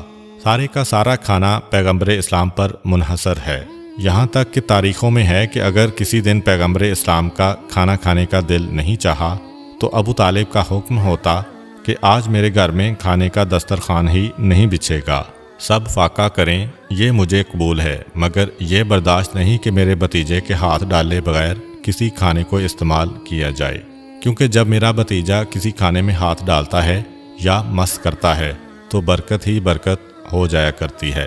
ادھر ابو طالب کے یہ احکامات ہیں، ادھر ان کی زوجہ محترمہ جناب فاطمہ بنت اسد بھی کہتی ہیں کہ میں نے مسلسل معجزات پہ معجزات دیکھے۔ فرماتی ہیں کہ ہمارے گھر میں کھجور کا ایک سوکھا ہوا درخت تھا۔ ایک دن رسول خدا مکان کے صحن میں داخل ہوئے، صحن میں آ کر کسی کام سے درخت کے قریب رک گئے، درخت پہ ہاتھ رکھا۔ جیسے ہی درخت پر ہاتھ رکھا تو درخت میں تازہ کھجور پیدا ہو گئے۔ درخت سوکھا ہے، سرسبز نہیں ہوا، مگر کھجور پیدا ہو گئی۔ جناب فاطمہ کہتی ہیں کہ اب کے بعد اس درخت کا یہ طریقہ ہو گیا کہ دن میں کم سے کم ایک مرتبہ اس میں کھجوریں ضرور آیا کرتی تھیں، اور میں ان کھجوروں کو توڑ کر اپنے گھر والوں کو کھلایا کرتی تھی۔ ایک دن ایسا اتفاق ہوا کہ اس کھجور کے درخت نے ناغہ کر دیا اور کھجوریں نہیں دیں۔ اب پریشان، کیونکہ عادت پڑ گئی تھی۔ تھوڑی دیر بعد میرا بھتیجا مکان میں داخل ہوا۔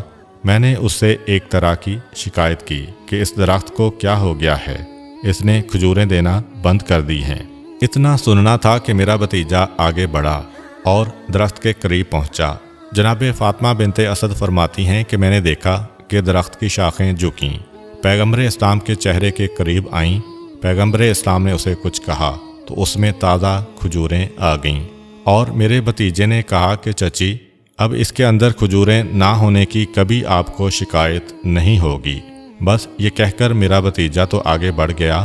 میں نے ایک مرتبہ اپنے ہاتھ اٹھائے، پروردگارا، اتنا بڑا مقام ہے میرے بھتیجے کا، اس کا واسطہ تو مجھے ایک ایسی اولاد عطا فرما جو اسی کی مثل ہو اور ہمیشہ اس کا ساتھی بن کر رہے۔ جناب فاطمہ بنت اسد کہتی ہیں کہ جب میرے گھر میں میرا چوتھا بیٹا پیدا ہوا، جس کا نام ہم نے علی رکھا، تو مجھے یقین تھا کہ یہ ضرور اس دن کی دعا کا نتیجہ ہے جو میں نے پیغمبر اسلام کے معجزے کو دیکھ کر مانگی تھی۔ اب پیغمبر اسلام اس گھر میں اس انداز سے رہ رہے ہیں کہ ابو طالب باپ جیسی محبت دے رہے ہیں، اور فاطمہ بنت اسد واقعاً ماں بن کر پیغمبر اسلام کی پرورش کر رہی ہیں۔ امید کرتا ہوں کہ آپ کو آج کی ویڈیو اچھی لگی ہوگی۔ اگر آپ کو ہماری ویڈیو اچھی لگی ہے تو ویڈیو کو لائک کریں، اور مزید اس طرح کی ویڈیوز دیکھنے کے لیے ہمارا چینل سبسکرائب کر لیں۔ ملتے ہیں نیکسٹ ویڈیو میں، اجازت دیجیے، اللہ حافظ۔